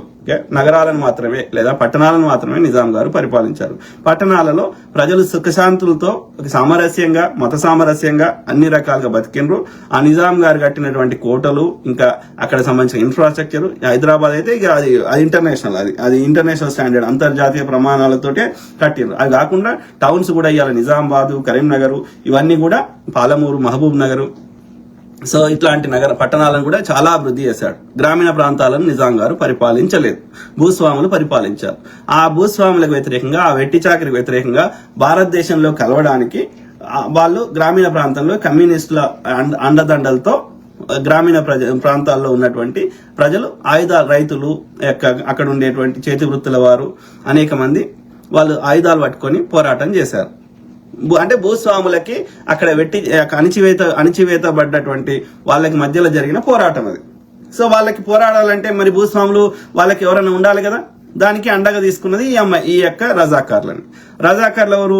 ఈ ఎంఐఎం పార్టీ అధ్యక్షుడైనటువంటి కాసిం రిజ్వీ ఏర్పాటు చేసినటువంటి ఇలా RSS ఎట్లయితే ఉందో రాష్ట్రీయ స్వయం సేవక్ అని, అట్లా ఈ కాసిం రిజ్వీ అనేట ఆయన ఎంఐఎం పార్టీ అధ్యక్షుడిగా ఉండి వీళ్ళని ముస్లిం యువకులని ఆయుధాలకు ట్రైనింగ్ ఇచ్చి ఒక వాలంటీర్ సంస్థగా ఏర్పాటు చేసిండు. దాన్నే రజాకార్లు అంటారు. ఓకే, అర్థమైందా? సో దీనికి నిజాం గారికి ఏమి సంబంధం మీరు చెప్పండి. ఏనాడైతే 1947లో స్వతంత్రం వచ్చినాక ఇవాళ కంటోన్మెంట్ ఏరియా అంటున్నాం కదా, బొల్లారం, సికింద్రాబాద్. ఈ సికింద్రాబాద్ ని రెండవ నిజాం గారు, ఓకే, ఆయన పేరు అలీ అసఫ్జాహి, ఓకే, అలీ అసఫ్జాహి ఆయనకి టైటిల్ అసఫ్జాహి అనేది టైటిల్ మొఘల్ ఇచ్చేవారు. 10 మంది పరిపాలించారు ఈ నిజాం సంబంధించిన వంశస్థులు. సో అందులో 7గురికి మాత్రమే ఆ టైటిల్ ఇచ్చారు అసఫ్జాహి అని. సో ఫస్ట్ ఆయన పేరు నిజాం ఉల్ ముల్క్, ఓకే. సో ఆ విధంగా ఆయన నిజాం ఉల్ ముల్క్ అక్కడ మొఘళ్ళ దగ్గరనే పనిచేసేవాడు. సో ఆ విధంగా ఈ యొక్క రెండవ నిజాం గారు ఈ యొక్క బ్రిటిష్ వారికి వాళ్ళ సైన్యం, ఎందుకంటే బ్రిటిష్ వాడు తెచ్చింది సైన్య సహకార పద్ధతి. అంటే నీకు సొంతంగా 1857 సిపాయిల తిరుగుబాటు తర్వాత వాళ్ళు భయపడ్డరు. ఎందుకంటే వాడు 3000 మంది ఆర్మీ ఉన్నారు, ఈడ లక్షల మంది ఉన్నారు. అప్పుడు వాడు వెళ్ళిపోయేవాడే. కాకపోతే ఇప్పుడున్న కమ్యూనికేషన్ స్కిల్స్, మన దగ్గర రైల్వేలు, ఈ టెలిఫోన్ సిస్టమ్ లేదు కాబట్టి అక్కడక్కడ ఉద్యమాలు చేయడం వల్ల వాటిని అణిచివేయడం ఈజీ అయింది. అందరూ ఒకటేసారి చేసి ఉంటే వాడి దేశంలో ఉండకపోతుండే. ఇక భయపడి వీళ్ళ భూములు గుంజుకుంటే ఇక మనం అసలే వెళ్ళగొడతారని భయపడి ఆ బ్రిటిష్ రాణి ఏం చేసిందంటే 1857 సిపాయిల తిరుగుబాటు తర్వాత కొత్త ఇండియా చట్టం తెచ్చి ఇక నుంచి ఈస్ట్ ఇండియా కంపెనీని రద్దు చేసి ఈ యొక్క మేమే స్వయంగా పరిపాలిస్తాము మా యొక్క బ్రిటిష్ ప్రభుత్వమే అని చెప్పి ఆమె అప్పటి నుంచి బ్రిటిష్ రాజుగా ఏర్పడేది. ఓకే, అంతకుముందు గవర్నర్ జనరల్ ఉండేవాళ్ళు ఈస్ట్ ఇండియా కంపెనీకి, ఆ తర్వాత వైస్రాయ్. ఓకే, అంటే టైటిల్ మారింది, అన్ని మారిపోయినాయి. అంటే పరిపాలన డైరెక్ట్ గా బ్రిటిష్ రాణి లేకపోతే బ్రిటిష్ ప్రభుత్వమే పరిపాలించింది 1857 సిపాయిల తిరుగుబాటు తర్వాత ఆమె ఏం చెప్పిందంటే ఇంతకుముందు మేము తీసుకున్న భూమి 2/3 భూమి తీసుకున్నారు. ఆ యొక్క మరాఠా సామ్రాజ్యము, ఆ యొక్క కర్ణాటక సామ్రాజ్యము, పంజాబ్ సామ్రాజ్యము, రాజా రంజిత్ సింగ్ నుంచి అట్లా అనేకం తీసుకున్నారు. బెంగాల్ సామ్రాజ్యము ఇట్లా అన్ని తీసుకున్నారు. బొంబాయి సామ్రాజ్యము, మద్రాస్ సామ్రాజ్యం ఇట్లా అన్ని తీసుకున్నారు. కానీ ఇంకా మిగిలింది ఇంకా 1/3 ఉంది. ఆ 1/3 దాంట్లో 545 సంస్థానాలు ఉండే. ఈ 1/3 భూమిని ఇక ఏం చెప్పిందంటే ఇక భయపడి ఇక మేము కొత్త భూమి మేము తీసుకోము, అది మీరే పరిపాలించుకోండి, ఇక ఆల్రెడీ మేము తీసుకున్నది మేము పరిపాలిస్తాం. సో 2/3 భూమి ఆ బ్రిటిష్ రాణి ఈస్ట్ ఇండియా కంపెనీ రద్దు చేసి ఆమె స్వయంగా పరిపాలించింది. సో దాన్ని బ్రిటిష్ రాజ్ అంటారు. సో విక్టోరియా రాణియే the ultimate queen for the 2/3 భూమి. ఈ 1/3 భూమి మన రాజులు పరిపాలించుకోవచ్చు, కానీ కాకపోతే వీళ్ళు ఫ్యూచర్ లో కూడా ఏమైనా తిరుగుబాటు చేసే అవకాశం ఉంటుందన్న ఉద్దేశంలో వాడు ఏం కండిషన్ పెట్టిరంటే మీకు సొంతంగా ఆర్మీ ఉండకూడదు, మీ రాజ్యం మీద ఎవరైనా దండయాత్ర చేస్తే మేమే మీకు ఆర్మీకి సహకరిస్తాం. దాంతో పాటు మా అంబాసిడర్ ఒకరు ఉంటారు, మా ప్రతినిధి ఒకరు మీ రాజ్యంలో ఉంటారు, ప్రెసిడెంట్ అనేవాళ్ళు. ఓకే, ఆ విధంగా ఆ బ్రిటిష్ ఆర్మీ, ఎందుకంటే మన అందరికంటే ఫస్ట్ సైన్ చేసింది ఈ అగ్రిమెంట్ కి మన యొక్క నిజాం గారు. ఎందుకు సైన్ చేసిండంటే ఆయన సైన్ చేయకముందు ఏమైంది, వాడు మరాఠా సామ్రాజ్యం ఈ పేష్వాలు, ఆడ మైసూర్ సామ్రాజ్యం, అంటే మైసూర్ అంటే కర్ణాటక. సో మైసూర్ సామ్రాజ్యానికి చెందినట్టు ఈయన టిప్పు సుల్తాన్ ఇద్దరు వచ్చి దండయాత్ర చేసేటోళ్ళు. ఈయనకి బలమైన ఆర్మీ అప్పుడు లేదు, ఇప్పుడు లేదు, ఎప్పుడు లేదు నిజాం గారికి. అందువల్ల వాళ్ళతో కొట్లాడి గెలిచే సామర్థ్యం లేకపోవడం వల్ల ఇద్దరికి శిస్తు కట్టేవాడు. ఈ చౌత్ యొక్క దేశ్ముఖ్, సర్ దేశ్ముఖ్, ఇదేంది ఈ పేష్వాలు పెట్టిపోయింది మన చెత్త. ఓకే, వాళ్ళు ట్యాక్స్ కలెక్టింగ్ వసూలు చేయడానికి వాళ్ళ యొక్క ట్యాక్స్ కలెక్టర్స్ ని పెట్టిపోయిండు. అర్థమైందా? సో ఆ విధంగా దండయాత్ర చేసి సంధి చేసుకొని ఆ సంధిలో భాగంగా వాడు ఎత్తుకోవంగా అది సరిపోదని మళ్ళీ అదనంగా ట్యాక్స్ కట్టాలి రెగ్యులర్ గా. ఈయనకి తిక్కలేసింది, ఇద్దరికి ట్యాక్స్ కట్టాలి, మరి నేనెట్లా పరిపాలించాలి, ఇక్కడ నేనెట్లా జీతం ఇవ్వాలి, నేనేమి అభివృద్ధి చేయాలి. సో కోపం వచ్చి ఏం చేసిండు, వాళ్ళిద్దరికి ఇచ్చే బలి ఒక్కరికి ఇస్తే అయిపోతుంది కదా అని ఫస్ట్ బ్రిటిష్ అంతా సైన్ చేసింది మన నిజాం గారు. సో ఆ అగ్రిమెంట్ లో భాగంగా ఈ సికింద్రాబాద్ అనే నగరాన్ని నిర్మించింది బ్రిటిష్ ఆర్మీ కోసం నిర్మించారు. సో ఆ విధంగా సికింద్రాబాద్ నగరం ఆవిర్భవించింది. అర్థమైందా? సో ఆ తర్వాత ఇది ఈ యొక్క మన కోటి ఉమెన్స్ కాలేజ్ ఉంది కదా, అందులో ఉండేవాడు ఏది బ్రిటిష్ యొక్క ప్రతినిధి, అంబాసిడర్ లేకపోతే రెసిడెంట్. అర్థమైందా? సర్ రేమండ్స్ అని ఉండేవాడు. సో తర్వాత వేరే వాళ్ళు కూడా ఉండేవాళ్ళు. సో ఇది పరిస్థితి. ఈ విధంగా ఏం చెప్తున్నా అంటే ఇక్కడ ఇది ఇట్లాంటి మనని ఇవాళ ఒక ఇంత గొప్పగా ఉన్నటువంటి మనని ఇవాళ ఎందుకు పనికిరాని వాళ్ళు అంటే ఎంత బాధ అనిపిస్తుంది ఆలోచించండి. సో రజాకార్లది ఎందుకు చెప్తున్నా అంటే ఈ రజాకార్లు అనేటోళ్ళకి నిజాంకి ఎలాంటి సంబంధం లేదు అన్న దాంట్లో నేను చెప్పే ప్రయత్నం చేస్తున్నా. సో ఆ క్రమంలో ఈ రజాకార్లు అనే వాళ్ళు ఎంఐఎం పార్టీ, ఇవాళ రజాకార్లు అంటే నథింగ్ బట్ భూస్వాములు లేదా ఈ ఎంఐఎం పార్టీ. ఆ లాస్ట్కి వాళ్ళ యొక్క నిజాం గారి యొక్క ప్రధానమంత్రి అయినటువంటి లియాఖత్ అలీ గారు పబ్లిక్ గా ప్రెస్ కాన్ఫరెన్స్ వచ్చి చెప్పాడు, మాకు బ్రిటిష్ వాడు ఏ రోజైతే వెళ్ళిపోయిండో ఆ రోజు మా పరిపాలన లేదు. ఇక్కడ గ్రామీణ ప్రాంతాలు కొన్ని మెజారిటీ గ్రామీణ ప్రాంతాలు అయితే ఈ యొక్క కమ్యూనిస్టుల ఆధ్వర్యంలో నడుస్తున్నటువంటి ఆ ప్రజల దగ్గర ఉన్నాయి, లేదు అంటే భూస్వాముల దగ్గర ఉన్నాయి, లేదు అంటే రజాకార్ల దగ్గర ఉన్నాయి. కానీ రజాకార్లు భూస్వాములు వేరువేరు కాదు. రజాకార్లు ఈ యొక్క భూస్వాములు కొట్లాడడానికి, వాళ్ళకు ఈ యొక్క ప్రజలతో కొట్లాడడానికి వాళ్ళు ఏర్పాటు చేసుకున్న ప్రైవేట్ సైన్యమే. కాసిం రిజ్వీ అనేవాడు యొక్క రజాకర్లకి అధ్యక్షుడైతే ఈ ఉపాధ్యక్షుడు ఎవరు అంటే జొన్నేరు ప్రతాపరెడ్డి అనే లక్షల ఎకరాలు ఉన్నటువంటి ఒక దొర, ఒక భూస్వామి. మరి ఎట్లా ఉంటాడు? రజాకర్లు అయితే ముస్లింలు అయితే షోయబుల్లా ఖాన్ ఎట్లా కొట్లాడతాడు? అర్థమైందా? సో కాబట్టి అది ఒక అణిచివేతకి వ్యతిరేకంగా లేకపోతే భారతదేశంలో కలవాలన్న ఆ యొక్క ఆశయంతో జరిగిన పోరాటంలో దాంట్లో ఒక ఈ ముస్లింల ఈ యొక్క ఇది సపరేట్ గా ఇట్లనే ఉండాలన్న ఉద్దేశంలో ఏర్పాటు చేసినటువంటి ఈ కాసిం రిజ్వీ చేసిన ప్రయత్నంలో నిజాం ఎక్కడి నుంచి వచ్చిండు అని చెప్తే కాసిం రిజ్వీ విన్నాడా? నిజాం చెప్తే రజాకార్లు విన్నారా? నిజాం చెప్తే భూస్వాములు విన్నారా? నిజాం చెప్తే కమ్యూనిస్టులు విన్నారా? ఎవరు విన్నారు? 1947లో నిజాం ఆ యొక్క బ్రిటిష్ వాడు వాళ్ళ యొక్క ఆర్మీ వెళ్ళిపోయినాక నిజాం గారు అచేతనుడు అయిపోయాడు. తన సంపదని, తన యొక్క ఈ రాజ్యంలో ఉన్నటువంటి ఆస్తులని ఎట్లా కాపాడుకోవాలనే ప్రయత్నము, ఆయనకు చిన్న ఆర్మీ ఉండేది, ప్రైవేట్ ఆయన నిజాం గారికి చిన్న ఆర్మీ ఉండేది, పెద్ద లెవెల్ కాదు. ఈ ఆఫ్ఘనిస్తాన్ నుంచి పఠాన్లు, అట్లనే ఆఫ్రికా నుంచి ఈ యొక్క ఏమంటారు అప్పట్లో ఈ బాండెడ్లు, ఇప్పుడు ఏమంటారు ఈ అమ్మే కల్చర్ ఉంది ఆఫ్రికాలో, అమ్మే వాళ్ళు అన్నట్టు ఈ లేబర్ ని. ఓకే, సో ఆ విధంగా అట్లా వచ్చిన వాళ్ళు ఉండేవాళ్ళు కొద్దిమంది. అంతకుమించి ఆయన పెద్దగా యుద్ధం చేసే స్థాయిలో ఎక్కడ లేకుండే. కాబట్టి రజాకర్లకు నిజాం గారికి ఎక్కడ ఏం సంబంధం ఉంది మీరు చెప్పండి? నిజాం గారిని తిట్టే హక్కు ఎవరికీ లేదు. నిజాం గారిని ఎవరు తిట్టినా వాళ్ళ అమ్మని తిట్టిన దాంతో సమానం. 224 సంవత్సరాలు పరిపాలించారు నిజాంలు. కుతుబ్ షాహీలు 196 ఏళ్ళు పరిపాలించారు. 36 సంవత్సరాలు మొఘళ్ళు పరిపాలించారు. ఔరంగజేబు గోల్కొండ దాన్ని హస్తగతం చేసుకుని మొఘల్ సామ్రాజ్యంలో కలిపినాక ఆయన రాజధాని హైదరాబాద్ నుంచి ఉస్మానాబాద్ కు మార్చిండు మన యొక్క ఔరంగజేబు. మార్చి 36 ఏళ్ళు పరిపాలించాడు. తర్వాత ఔరంగజేబు మరణానంతరం నెక్స్ట్ తొలితరం కాకుండా నెక్స్ట్ అంటే మొఘళ్లలో ఫస్ట్ 5-6 స్ట్రాంగ్ అన్నట్టు, వాళ్ళు పవర్ఫుల్. మిగతా వాళ్ళంతా మళ్ళీ మొఘళ్ళు అంత పవర్ఫుల్ కాదు, వ్యసనాలు అంత ఇది లేదు.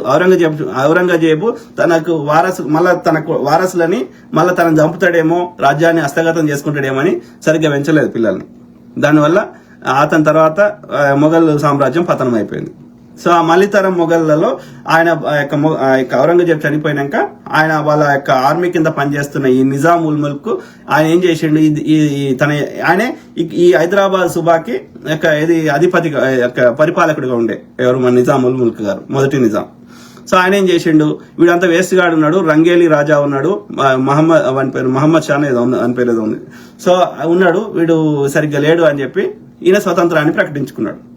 హైదరాబాద్ సుబాకి 6 సుబాలు ఉండేటి మొఘళ్ళ కాలంలో. బెంగాల్ సుబా, హైదరాబాద్ సుబా, ఇంకా వెరైటీ ఉండేటి. కానీ అందులో బెంగాల్ అండ్ హైదరాబాద్ రిచెస్ట్. అర్థమైందా? సో ఆ విధంగా గోల్కొండ కుతుబ్ షాహీల కంటే ముందు బహమనీయులు పరిపాలించారు. బహమనీయుల కంటే ముందు కాకతీయులు పరిపాలించారు. సో ఆ క్రమంలో 194 సంవత్సరాలు గోల్కొండ కుతుబ్ షాహీలు, 36 సంవత్సరాలు మన యొక్క మొఘళ్ళు, తర్వాత 224 సంవత్సరాలు అసఫ్ జాహీలు లేదా నిజాంలు ఈ యొక్క మన యొక్క హైదరాబాద్ లేదా దేశాన్ని పరిపాలించారు. అర్థమైందా? ఈ హైదరాబాద్ తో పాటు బేరారు అనే యొక్క సామ్రాజ్యాన్ని కూడా పరిపాలించారు నిజాంలు. అర్థమైందా? బ్రిటిష్ వాడికి ఈ సైన్యం కోసం కట్టాల్సిన డబ్బుల కోసం వీళ్ళ దగ్గర డబ్బులు లేకపోతే ఆ బేరారు సామ్రాజ్యాన్ని ఆ యొక్క బ్రిటిష్ వాడికి ఆ యొక్క కప్పం కింద ఇచ్చేసిండు. అర్థమైందా? గోల్కొండ కుతుబ్ షాహీల కాలంలో ఈ యొక్క కోస్తా ప్రాంతం కానీ రాయలసీమ ప్రాంతం కూడా ఉండేది. వానికి కూడా వాడు యుద్ధానికి సహకరించినందుకు వాళ్ళకి కప్పంగా అప్పుడు ఇవ్వాల్సి వచ్చింది. సో ఆ విధంగా మన సామ్రాజ్యాన్ని కోల్పోయి చివరికి ఈ యొక్క 16 రాష్ట్రాలతో కలిపి ఉమ్మడి రాష్ట్రాలతో కలిపి ఉంటే అందులో ఈ భాషా ప్రయుక్త రాష్ట్రాల కింద 3 జిల్లాలు ఇవాళ కర్ణాటకలు ఉన్నాయి, 5 జిల్లాలు ఇవాళ మహారాష్ట్రలో ఉన్నాయి. మిగిలిన 10 జిల్లాలని కేసీఆర్ గారు 33 జిల్లాలు ఏమో చేసిండు. సో ఇది మన యొక్క చరిత్ర నేపథ్యం. సో ఈ క్రమంలో నిజాంను తిట్టడానికి ఎవరికి హక్కు ఉంది? ఎందుకు ఆయన రజాకార్ ఎట్లయితాడు? నేను ఆయనకు ఒక విగ్రహం పెట్టి రోజు మొక్కుతా అంటే చరిత్రని వక్రీకరిస్తా ఏది పడితే అది మాట్లాడతా అంటే చెల్లదు కదా. సో ఆ క్రమంలో వీడు భూవదిని నేర్పినా లేకపోతే మాకు తాగి వంటాము అంటే మరి ఎవరు కట్టిర్రు అయ్యా? ఈ కుతుబ్ షాహీలు కట్టిర్రు. ఏది మన హుస్సేన్ సాగర్ ని ఎవరు కట్టిండ్రు? నీటి సాగు కోసం మనకి కట్టిర్రు. నిజాం సాగర్ ఎవరు కట్టిర్రు? నిజాం గారు కట్టిర్రు. ఇలా హైదరాబాద్ కి తాగునీరు సాగునీరు అన్ని రకాలుగా ఇది మనకి వాటర్ రీసోర్స్ కోసము ఆ రోజు వరదలు రాకుండా నివారించడానికి 2 పెద్ద ప్రధాన ఈ ట్యాంక్స్ ని అంటే చెరువులని కట్టిమని అప్పుడు ఎందుకంటే 1908లో లేకపోతే 9లో సో అతిపెద్ద బాడ్ అంటే వరద వచ్చింది. బాగా వర్షాలు వచ్చి వరద వస్తే చాలా మంది చనిపోయారు. ఓకే, కరెక్ట్ నంబర్ 15,000 మంది ఎంతమంది చనిపోయారు. చాలా ఆస్తి నష్టం జరిగింది. ఇవాళ ఉస్మానియా హాస్పిటల్ దగ్గరలో ఉన్నటువంటి అక్కడ ఆ చింత చెట్టు పైన ఎక్కి తన ప్రాణాలు కాపాడుకున్న వాళ్ళు ఉన్నారు. ఆ యొక్క 7వ నిజాం అయినటువంటి మీర్ మహబూబ్ అలీ ఖాన్ గారు ఆయనకి పాములకి ఆయనని ఏమంటారు తీస్మార్ ఖాన్ అనేటోళ్ళు. ఎందుకంటే 100 మందితోటి కూడా యుద్ధం చేసే శక్తి ఉండే. సో ఆయన పాము కాటుకు కూడా చికిత్స ఇచ్చేవాడు.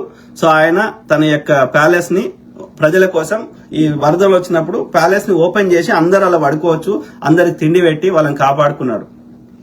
సో అయితే మరి దీని నుంచి ఎట్లా అయితే ఆయన తొందర యంగేజ్ లో చనిపోయాడు. ఈ యొక్క నిజాం గారు చాలా చిన్న వయసులో ఉన్నప్పుడు చనిపోయాడు. 8వ నిజాం మీర్ ఉస్మాన్ అలీ ఖాన్ గారు చిన్న బాబు 5-6 ఏళ్ళు ఉన్నాడు ఎంతనో. సో తండ్రి చనిపోయాడు. రాజు చనిపోతే వాళ్ళ యొక్క వంశం ప్రకారం ఈయనను ఈ యొక్క మీర్ ఉస్మాన్ అలీ ఖాన్ గారు 8వ నిజాంని రాజుగా ప్రకటించి ఈయన పెద్ద అయ్యేదాకా వాళ్ళ యొక్క ఈ యొక్క మంత్రులు పరిపాలించారు. ఇవాళ ఎవరైతే సాలార్ జంగ్ మ్యూజియం అంటున్నాం కదా, ఆ సాలార్ జంగ్ అనేట ఆయన పరిపాలించాడు. అర్థమైందా? మంత్రి పరిపాలించాడు ఈయన పెద్దగా అయినాక ఈయన పరిపాలన టేక్ ఓవర్ చేశాడు 8వ నిజాం. అందుకని ఆయన యొక్క పరిపాలనా సమయం ఎక్కువ ఉంటది. ఎందుకంటే ఆయన చిన్నప్పుడే అయింది కాబట్టి రాజుగా. అర్థమైందా? 8వ నిజాం. సో ఆ విధంగా మనకి ఇంత ఏమంటారు మనకి అంత పెద్ద చెరువులను తవ్వించిండు. ఎందుకు తవ్వించిండు? అరే మళ్ళీ ఇట్లాంటి పునరావృతం కావద్దు అంటే అప్పుడు భారతదేశంలో యొక్క మైసూరు సామ్రాజ్యంలో ఈ అత్యంత చదువుకున్నటువంటి ఆర్కిటెక్ట్ ఎవర్రా అంటే ఇండియాలో ఫేమస్ ఆర్కిటెక్ట్ ఎవర్రా అంటే సర్ మోక్షగుండం విశ్వేశ్వరయ్య గారు. నేను మొన్నటిదాకా ఉండే ఆయన ఒక 10-20 ఏళ్ల కింద చనిపోయినట్టున్నాడు. అప్పుడు నేను చిన్న ఉన్నప్పుడు వచ్చాడు, చిన్న ముసలాయన అయినా కానీ మాట్లాడేవాడు. సో అయితే ఆయనను పిలిపించి ఈయన ఉస్మానియా యూనివర్సిటీ కూడా ఆయనే డిజైన్ చేశాడు. ఎందుకంటే ఆయన ఫేమస్ ఆర్కిటెక్ట్. మన దగ్గర కూడా ఉండే ఆర్కిటెక్ట్లు కానీ ఆయన ఇంకా ఫేమస్ కాబట్టి ఆయనను ఎక్కువ డబ్బులు ఇచ్చి హైర్ చేసుకొని ఆ విధంగా ఆయన చెప్పిన సలహా ప్రకారం ఈ 2 చెరువులను తవ్వించాడు. ఒకటేమో ఉస్మాన్ సాగర్, ఇంకోటి హిమాయత్ సాగర్. ఉస్మాన్ సాగర్ నే గండిపేట చెరువు అంటారు. సో అందువల్ల మళ్ళీ వరదలు రాలేదు. తాగునీరుకి సాగునీరుకి ఎలాంటి ఇబ్బంది కాలే హైదరాబాద్ ప్రజలకి. చెడగొట్టాలనుకున్నోడు, ఈ ప్రాంతం మీద ప్రేమ లేనివాడు ఎందుకు చేస్తారు రాయ్యా? బ్రిటిష్ వాడు మన సంపద ఎత్తుకోవడానికి లేకపోతే మనల్ని కంట్రోల్ చేయడానికి రైల్వే ట్రాక్లు వేసిండు. రైల్వేలు ఎందుకు వేసిండు? వానికి రైల్వే ట్రాక్ వేస్తే ఏది మన సంపద ఎత్తుకోవచ్చు, ముడి సరుకులు ఎత్తుకోవచ్చు, వాడు తయారు చేసిన ఆ షిప్లకి వెళ్ళి తీసుకొచ్చి మనకు అమ్మవచ్చు వాడు తయారు చేసిన వస్తువులు. లేదు అంటే ఎక్కడైనా ప్రజలు రివోల్ట్ అయితే వాళ్ళని అణిచివేయడానికి వాళ్ళ ఆర్మీని ఒక ప్రాంతం నుంచి ఇంకో ప్రాంతం తరలించడానికి వాళ్ళు రైల్వే ట్రాక్ వేసుకున్నాడు. అది కాకుండా బ్రిటిష్ అధికారులు విలాసవంత జీవితం గడపడానికి వాడి భవనాలు కట్టుకున్నాడు వాళ్ళు రెసిడెన్స్. అది తప్ప ఒక్క హాస్పిటల్, ఒక చెరువు, ఒక పనికొచ్చేది మన ప్రజల కోసం యూజ్ అయ్యేది ఇన్ఫ్రాస్ట్రక్చర్ ఒక్కటి బిల్డ్ చేసి చెప్పండి బ్రిటిష్ వాడు, మీకు దండం పెడతాం. మరి వాడేమో దేవుడైపోయా, వాడు కేవలం కొన్ని చట్టాలు మార్చిండు. ఎందుకోసం అంటే ఇక్కడి ప్రజల యొక్క మద్దతు ఉంటే నేను ఎక్కువ కాలం దోసుకోవచ్చు కాబట్టి కొన్ని చట్టాలని వివక్షను పోయేటి, విద్యా విధానము, పోలీసు విధానం ఎందుకు తెచ్చిండు ఇండియన్ పోలీస్ సిస్టమ్ తెచ్చి భారతీయ ప్రజల దగ్గర ఎవరి దగ్గర ఆయుధాలు ఉండదు. అంతకుముందు ఎవరిది వాడు సెల్ఫ్ ప్రొటెక్ట్ చేసుకునేవాడు, ప్రతి ఒక్కరి దగ్గర ఆయుధం ఉండేది. సో వీళ్ళందరినీ కంట్రోల్ చేయడానికి వాడు భయపడి మళ్ళీ రివోల్ట్ చేస్తే నేను 3000 మంది ఆర్మీ ఉన్నాం వెళ్ళిపోవాల్సి వస్తుందని వాడు అనేక రకాల మనం కంట్రోల్ చేయడానికి తెచ్చిన చట్టాలు, లేకపోతే మనల్ని అపీల్ చేసుకోవడానికి తెచ్చిన చట్టాలు, వాడు ఎక్కువ కాలం దోసుకోవడానికి తెచ్చిన చట్టాలు కానీ మన అభివృద్ధి కోసం ఒక్క మంచి పని చేయలేదు బ్రిటిష్ వాడు. అర్థమైందా? వాళ్ళ అనవసర యుద్ధాలు పెట్టుకొని వాళ్ళ ఆర్మీకి తిండి కోసం మన తిండి ఎత్తుకుపోతే తిండి లేక 30 లక్షల మంది చనిపోయారు కృత్రిమ కరువు వల్ల. సో దాన్ని బట్టి అర్థం చేసుకోండి ఎవరి ప్రేమ ఎవరిది ఎంత ఉందో అనేది అర్థం చేసుకునే ప్రయత్నం చేయండి. ఒక ముగ్గురు ముస్లిం రాజుల పేరు తప్ప, ఒకడు తైమూరు, ఇంకోడు ఈ నాదిర్ షా, ఇంకోడు గజని, ఈ ముగ్గురు తప్ప వాడికాడ గతి లేక ఎత్తుకోవేయండి తప్ప మిగిలిన ఒక్క ముస్లిం రాజు కూడా ఒక్క పైసా కూడా మన దేశం నుంచి ఎత్తుకోవాలి. వాళ్ళు ఈ దేశంని తమ దేశం అనుకొని పరిపాలన చేసారు. అది మొఘళ్ళైనా ఢిల్లీ సుల్తాన్లైనా. అందుకే ఇలా ఆ మొఘళ్ళు కట్టినటువంటి ఏది తాజ్ మహల్ కి అత్యంత అది ప్రపంచ వింత. ఇవాళ 7 వింతలలో అదొక వింత. సో మనకు అత్యంత ఫారిన్ కరెన్సీ వస్తుంది తాజ్ మహల్ ద్వారా. ఇలా మనము భారతీయ జెండాని రిపబ్లిక్ డే కానీ లేకపోతే స్వతంత్ర దినోత్సవం కానీ ఎగిరేస్తున్న ఎర్రకోటను కట్టింది ఎవరు? షాజహాన్ గారు, మొఘలు. సో కాబట్టి వాళ్ళు ఈ దేశంని ఇదే తమ దేశం అనుకున్నారు. ఇక్కడ వాళ్ళు సంపద సృష్టించారు, ఆ సంపదని ఇక్కడ అభివృద్ధి చేశారు, ఇన్ఫ్రాస్ట్రక్చర్ బిల్డ్ చేశారు. బ్రిటిష్ వాడు ఒక్కటి చిండ్లి గవ్వ కూడా ఇక్కడ ఏం చేయలేదు. సో ఎవరి ప్రేమ ఏందో మీరు గమనించాలని ప్రాధాయపడుతున్నారు. సింపుల్. సో ఆ క్రమంలో ఏమంటున్నా అంటే వీడు భూవదిని నేర్పడానికి వచ్చిన తాగి వండేటోళ్ళకి ఇవన్నీ ఎట్లా సాధ్యమైన చెప్పండి. ఒక హుస్సేన్ సాగర్, ఒక ఉస్మాన్ సాగర్, ఒక హిమాయత్ సాగర్, హైదరాబాద్ ని ఏమనేవాళ్ళు? ముత్యాల నగరం, పర్ల్ సిటీ. ఎందుకంటే ముత్యాలు, వజ్రాలు, ఈ డైమండ్స్, ఈ గనుల నుంచి వచ్చేది చాలా. ఎందుకంటే వాళ్ళు గనుల నుంచి చాలా తీసేవారు. ఈవెన్ కోహినూర్ వజ్రం కూడా మన యొక్క గోల్కొండ కుతుబ్ షాయిలే తవ్వకాలనే దొరికింది.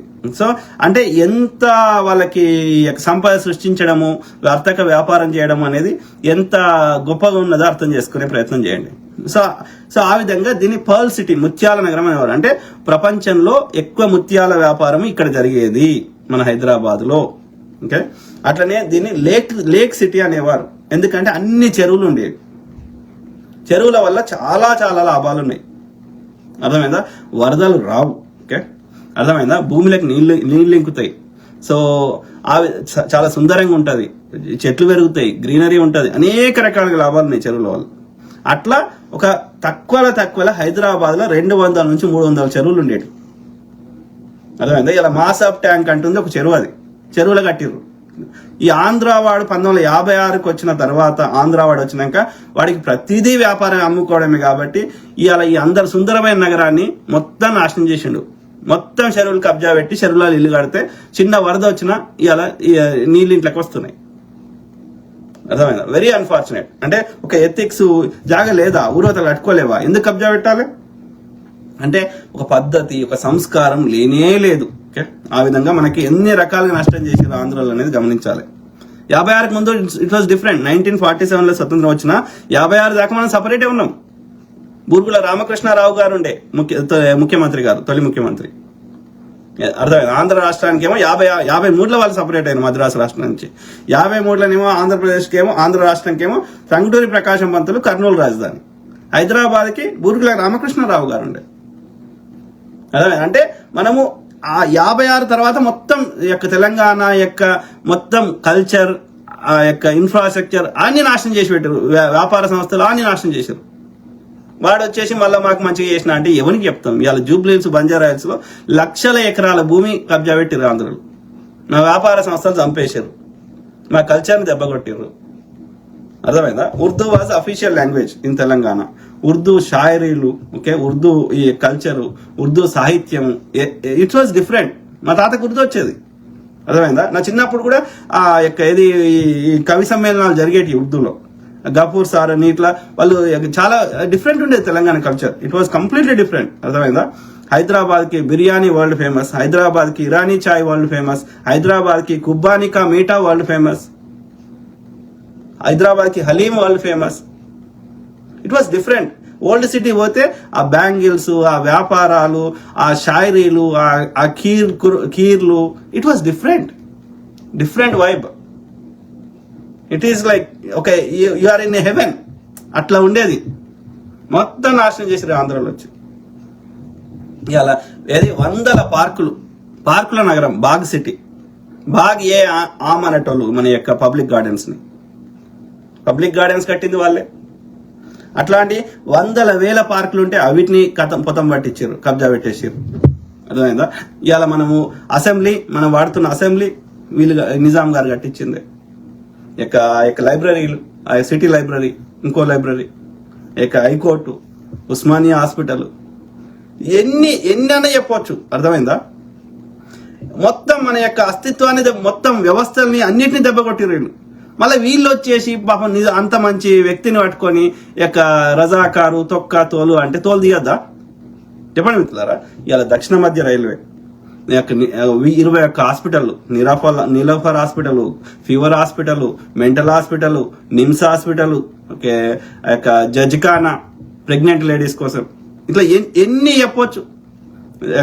ప్యాలెస్లు, ఆ యొక్క Paigah palace, Falaknuma palace, King కోటిలో ఆయన నివాసం ఉండే ప్యాలెస్, అట్లాంటి వందల ప్యాలెస్లు, రాజభవనాలు, సరాయిలు, మార్గ మధ్యంలో రోడ్డు మీద పోతుంటే బాటసార్ల కోసం, వాళ్ళ సేద తీరడానికి కోసం సరాయిలు. అర్థమైందా? ఎవడు కట్టిస్తాడు? ఎందుకు కట్టిస్తాడు? మీ అమ్మ ఈ జనాలు ఎడబోతే ఏందని బ్రిటిష్ వాళ్ళ లెక్కనో ఈ మార్వాడ లెక్కనో చేయొచ్చు కదా. ఇన్ని ఫెసిలిటీస్ ఉత్తర భారతదేశం లేవు కదా. ఆలోచించండి. నిజాం చెడ్డవాడైతే ఎందుకు చేస్తాడు? ఈవెన్ కుతుబ్ షాహీలైనా ఇవాళ గోల్కొండ టూమ్స్ వరల్డ్ ఫేమస్. ఎవరు కట్టించారు? వాళ్ళు చచ్చిపోయిన సమాధులు అవి. ఏది గోల్కొండ రాజులు. అర్థమైందా? గోల్కొండ కోట, అది మట్టి కోట ఉండే కాకతీయుల కాలంలో. దాన్ని ఇవాళ మనం జెండా ఎగరేస్తున్నాం, జెండా వందనంకి. ఎందుకు కడతారు? వాళ్ళు చెడగొట్టేటోళ్ళు అయితే ఎందుకు చేస్తారు ఇవన్నీ? హైదరాబాద్ నగరాన్ని నిర్మించింది గోల్కొండ కుతుబ్ షాహీలు. ఎందుకు చేస్తారు? వాళ్ళ ఇరాన్ కో ఎడికని ఎత్తుకోవచ్చు కదా. Please understand the intentions. Okay, ఇవాళ భద్రాచలంలో రాముడికి ముత్యాలు ఇచ్చే కల్చర్ స్టార్ట్ చేసింది ఎవరు? గోల్కొండ కుతుబ్ షాహీలు. ఏది పడుతుంది మరి. ఇలా ఇదే నిజాం గారు, నిజాం గారు తిడుతుంటారు కదా, నిజాం అడ్డం దొడ్డం తిడతారు కదా. ఆయన బెనారస్ హిందూ యూనివర్సిటీ, ఆ మదన్ మోహన్ మాలవ్య అనేట ఆయన పెట్టిన ఆయనకి ఆ యూనివర్సిటీ ఎస్టాబ్లిష్మెంట్ కోసం ఆయన చందా ఇచ్చిండు. మామూలు చందా అంటే రాజు ఇచ్చే చందా, మనము 5 రూపాయలు 10 రూపాయలు కాదు, దాదాపు మొత్తం దాని ఖర్చు అంతా ఇచ్చినట్లు లెక్క. సరోజిని నాయుడు కూతురు పద్మజా నాయుడు, ఆమె కవితలు రాసేది, పోయటెస్. ఓకే, మన యొక్క ఆమె సరోజిని నాయుడు మొదటి విదేశాంగ శాఖ మంత్రిగా పనిచేసింది. సో ఆ పద్మజా నాయుడు యూకేలో చదువుకుంటా అంటే ఆమెకు స్కాలర్షిప్ ఇచ్చిండు మన నిజాం గారు. అర్థమైందా? సో అట్లనే డాక్టర్ బాబాసాహెబ్ అంబేద్కర్ గారికి స్కాలర్షిప్ ఇచ్చిండు చదువుకుంటా అంటే. ఎందుకు చేస్తాడే ఆయన దుర్మార్గుడు అయితే నిజాం గారు. అరే ఇన్ని చేసినావు కదా అయ్యా, మరి పిల్లలు చదువుకోవడానికి ఒక యూనివర్సిటీ కట్టించమని అడిగిండు రవీంద్రనాథ్ ఠాగూర్ గారు. అడిగితే ఉస్మాన్ యూనివర్సిటీ కట్టించిండు. ఎందుకు చేస్తాడు ఒక దుర్మార్గుడు? బుద్ధి లేదు. మీరు చెయ్యరు, చేసిన వాళ్ళ మీద బురద అవుతారు. మార్కెట్లు, పట్టణాలు, ఇలా అబిడ్స్, అదొక మార్కెట్ ప్రాంతం, చిరాగలి లేను అక్కడ, అది అబిడ్స్ దగ్గర, అదొక పెద్ద వర్తక కేంద్రం. ఎవరు కట్టించారు? మొజంజాహి మార్కెట్ ఎవరు కట్టించారు? ఏది పడుతుంది మాట్లాడతా అంటే ఎవడు చూసుకుంటా కూర్చుంటాడు? ఎన్ని రోజులు భరిస్తాం? ఆలోచించండి మిత్రులారా. 4 ఎయిర్పోర్ట్లు ఉండేటి మన తెలంగాణలో ఆ రోజులలో. ఇవాళ బేగంపేట విమానాశ్రయం నిజాం గారు కట్టించింది. తర్వాత దుండిగల్లో ఉండేది, హకీంపేటలో ఉండేది, తర్వాత వరంగల్లో ఉండేది, మామునూరులో. ఈ ఆంధ్రోడు వచ్చినాక మొత్తం నాశనం చేసాడు, అన్ని ఎయిర్పోర్ట్లు లేకుండా చేసేసాడు.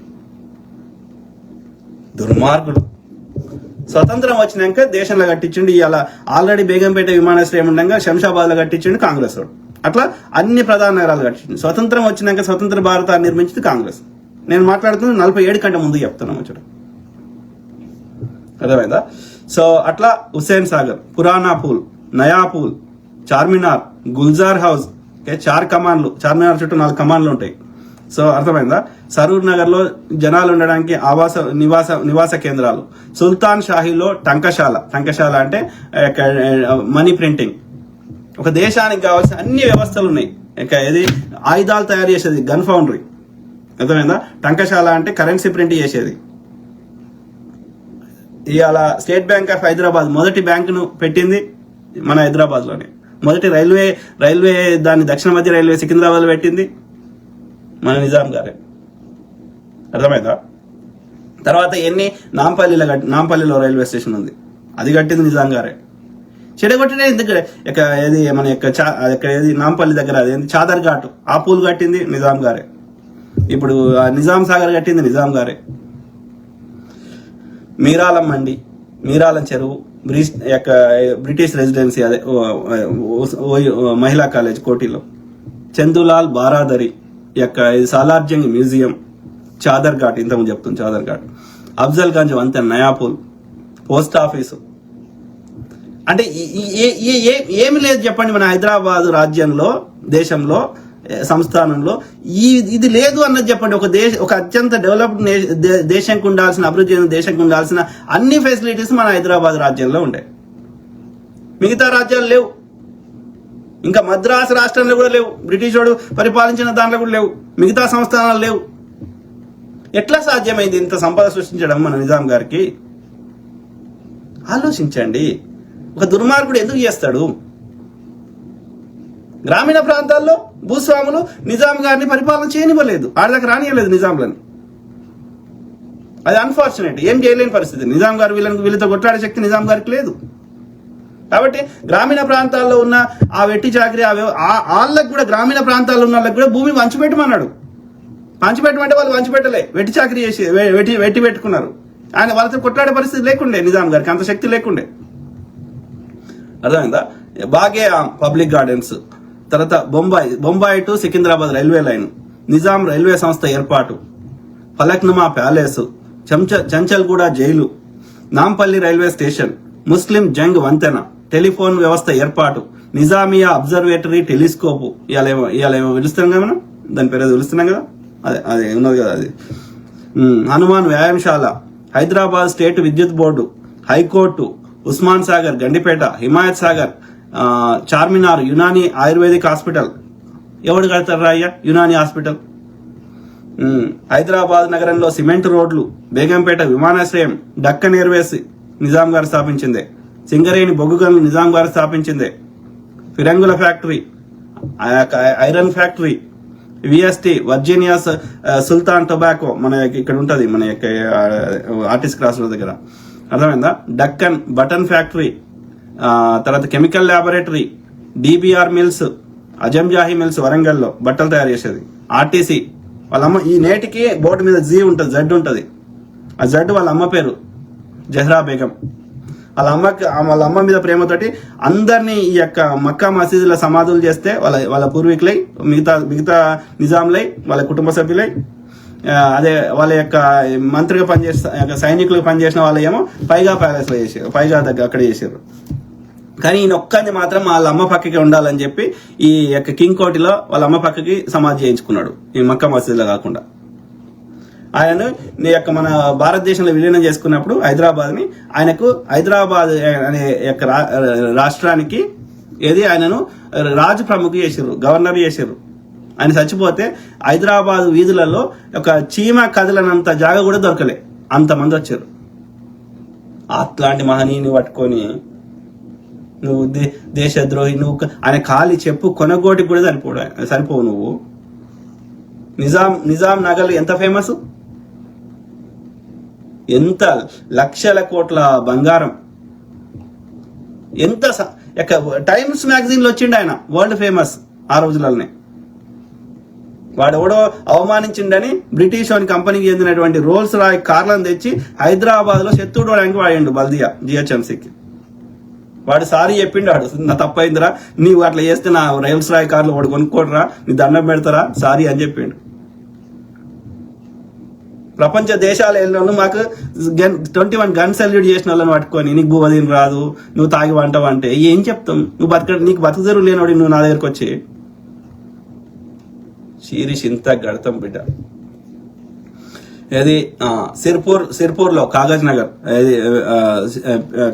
లో Sirpur paper mills, Nizam sugar factory, ఏది బోధన్లా, ఇంకా వేరే దగ్గర కూడా ఉండే ముత్యంపేట, సో 2-3 చోట్ల. సో అట్లనే Golconda cigarette factory, state bank of Hyderabad Allwyn metals, Allwyn watches ఉంటుండే కదా, the Praga tools, Hyderabad asbestos, Hyderabad lamination products, revenue శాఖ, కస్టమ్స్ శాఖ, కరోడ్గిరి అనేటోళ్ళు, జిల్లాల ఏర్పాటు, వైద్య శాఖ, మొదటి railway line, printing, stationery, endowment శాఖ, దేవాదాయ శాఖ, అటవీ శాఖ, జంగ్లత్ అని పిలిచేవారు, మున్సిపల్ శాఖ, పబ్లిక్ వర్క్స్ డిపార్ట్మెంటు, విద్యాశాఖ, హైకోర్టు, సర్వే సెటిల్మెంట్ శాఖ, ల్యాండ్ సెటిల్మెంట్ శాఖ. ఇన్ని ఒక సిస్టమేటిక్ పరిపాలన చేయడం అనేది ఆ రోజులలో మిగతా ఎక్కడ చేసిర్రో చెప్పండి? ఏ రాజ్యంలో ఇంత సిస్టమేటిక్ గా చేసిర్రు, ఇంత సంపద సృష్టించి చెప్పండి? మళ్ళా నోరు తెరిస్తే చూడు. ల్యాండ్ సెటిల్మెంట్ శాఖ, జనాభా లెక్కల సేకరణ. మీ గతి లేక గుడారాలు వేసుకొని మీ గతి లేక అంత సంపద ఉంది, అన్ని ఫెసిలిటీస్ ఉన్నాయని మీరు భాషా ప్రయుక్త రాష్ట్రాలను తొంపు పెట్టుకొని వచ్చి నాశనం చేశారు తెలంగాణని, హైదరాబాద్ ని, కల్చర్ ని, హైదరాబాద్ సంపదని అన్ని ఎత్తుకోయారు. ఇప్పుడు వాడిని ఎలగొడితే మళ్ళీ వీడు వచ్చాడు. ఇప్పుడు మరో తెలంగాణ బచావో అనేటువంటి ఉద్యమాన్ని చేయాల్సిన అవసరం ఉంది.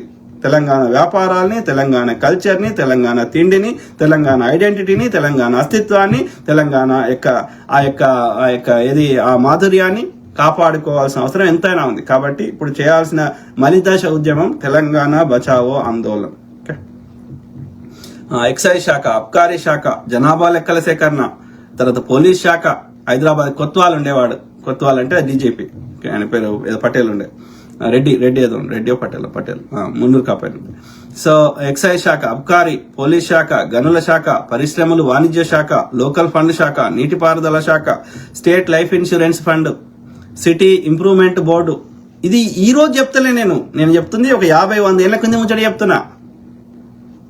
స్వతంత్రం వచ్చింది, రాజ్యాంగం రాసుకున్నావు, మేధావులు, ఇది అది, ప్రపంచం అంతా ఇట్లా అయింది అట్లా అయింది, అది వేరే ముచ్చట. ఐఎమ్ టాకింగ్ అబౌట్ ఆడ ఎవ్వరి దగ్గర ఏమి గతి లేని రోజులలోనే మనం ఇంత అభివృద్ధి ఉండే. హైదరాబాద్ సివిల్ సర్వీసెస్, వ్యవసాయ శాఖ, ఆర్కియాలజీ డిపార్ట్మెంట్, ఆకాశవాణి హైదరాబాద్, కార్మిక శాఖ, Darul Ul school, Chaderghat school, Mufidul Anam high school, Aliya high school. మన వివేకవర్ధని స్కూల్ కి వచ్చిండు ఆయన, గాంధీ గారు, అప్పుడే నిజాం కాలంలోనే.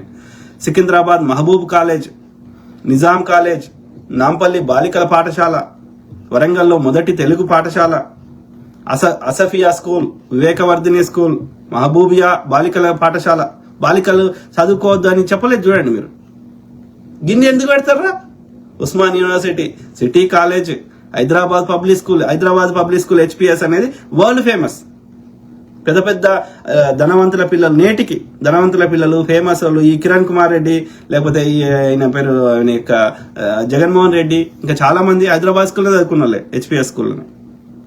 అంటే ఇంటర్నేషనల్ స్టాండర్డ్ స్కూల్ అది, అర్థమైందా?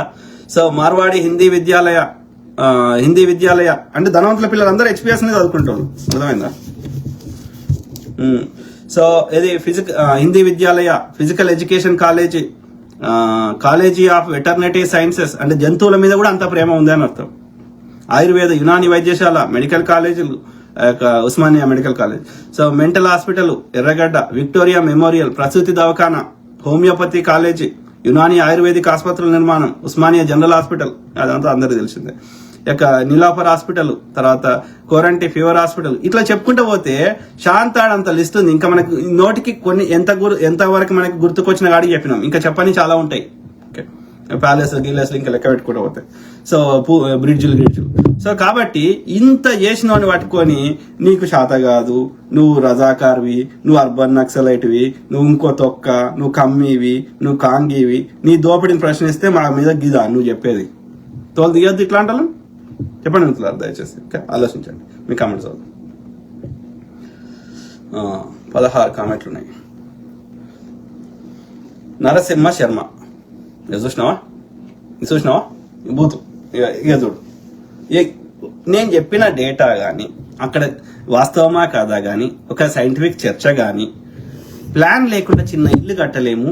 వీడు దేశాన్ని నిర్మించడానికి పండిత్ జవహర్ లాల్ నెహ్రూ గారు అక్కడ ఏది సోవియట్ యూనియన్ లో అక్కడ మంచిగా సోవియట్ యూనియన్ ని ఇది చాలా అభివృద్ధి చేసిండు. ఆయన పంచవర్ష ప్రణాళికలు అనే కాన్సెప్ట్ తెచ్చి స్టాలిన్ గారు అని వాటిని ఆదర్శంగా తీసుకొని అక్కడ స్టడీ చేసి మన దేశానికి పంచవర్ష ప్రణాళికలు అనే సిస్టమ్ ని ప్లానింగ్ కమిషన్ పెట్టి దానికి నిధులు కేటాయించి మేధావుల యొక్క సలహాలు తీసుకొని ఏ రంగంలో భారతదేశం బలహీనంగా ఉందో అవి వాళ్ళ మేధావులు చెప్పిన ప్రకారంగా ఆ ఫండ్స్ కేటాయించి ఆ విధంగా ఒక్కొక్క పంచవర్ష ప్రణాళికలో ఏ రంగానికి ఎక్కువ ప్రయారిటీ ఇవ్వాలి, ఏ రంగంలో బలహీనం ఉన్నాం అన్ని రంగాలను పైకి తేవాలనే ఉద్దేశంలో ఒక పంచవర్ష ప్రణాళికల వ్యవసాయ రంగానికి, ఇంకో పంచవర్ష ప్రణాళిక ఇన్ఫ్రాస్ట్రక్చర్ కి, లేకపోతే ఇవాళ అట్లా చేసుకుంటా వస్తూనే ఇవాళ మనము ఏది యొక్క ఉక్కు కర్మాగారాలు పెట్టుకున్నాము, ఎంప్లాయ్మెంట్ ఇవ్వగలిగినాము, బాబా అటామిక్ రీసెర్చ్ సెంటర్ పెట్టుకోగలిగినాము, ఈ యొక్క నీటిపారుదల కింద నాగార్జున సాగర్ ప్రాజెక్టు యొక్క ఇది బాక్రానంగల్ ప్రాజెక్టు, హీరాకుడ్ ప్రాజెక్టు, అట్లాంటి బహుళార్థ సాధక ప్రాజెక్టులు కట్టుకున్నాము. దాని ద్వారా ఎలక్ట్రిసిటీ ప్రొడక్షన్ జరుగుతుంది, దాని ద్వారా పంటలు పండించుకుంటున్నారు. సో ఆ విధంగా ఇవాళ భారతదేశం ఈ స్థాయికి ఎదగడానికి ఆ యొక్క మహనీయుడి యొక్క ఆలోచనలే. కాబట్టి నువ్వు ఫస్ట్ రాగానే ఎత్తేసింది ఏంది?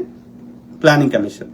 ప్లాన్ లేకుండా చిన్న ఇల్లు కట్టలేము. నువ్వు దేశాన్ని నిర్మించాలంటే ప్లాన్ లేకుండా ఏం చేస్తావు అంటే, నువ్వు కట్టడానికి రాలేదు, కూల్చడానికి వచ్చినావు, కూలుస్తున్నావు.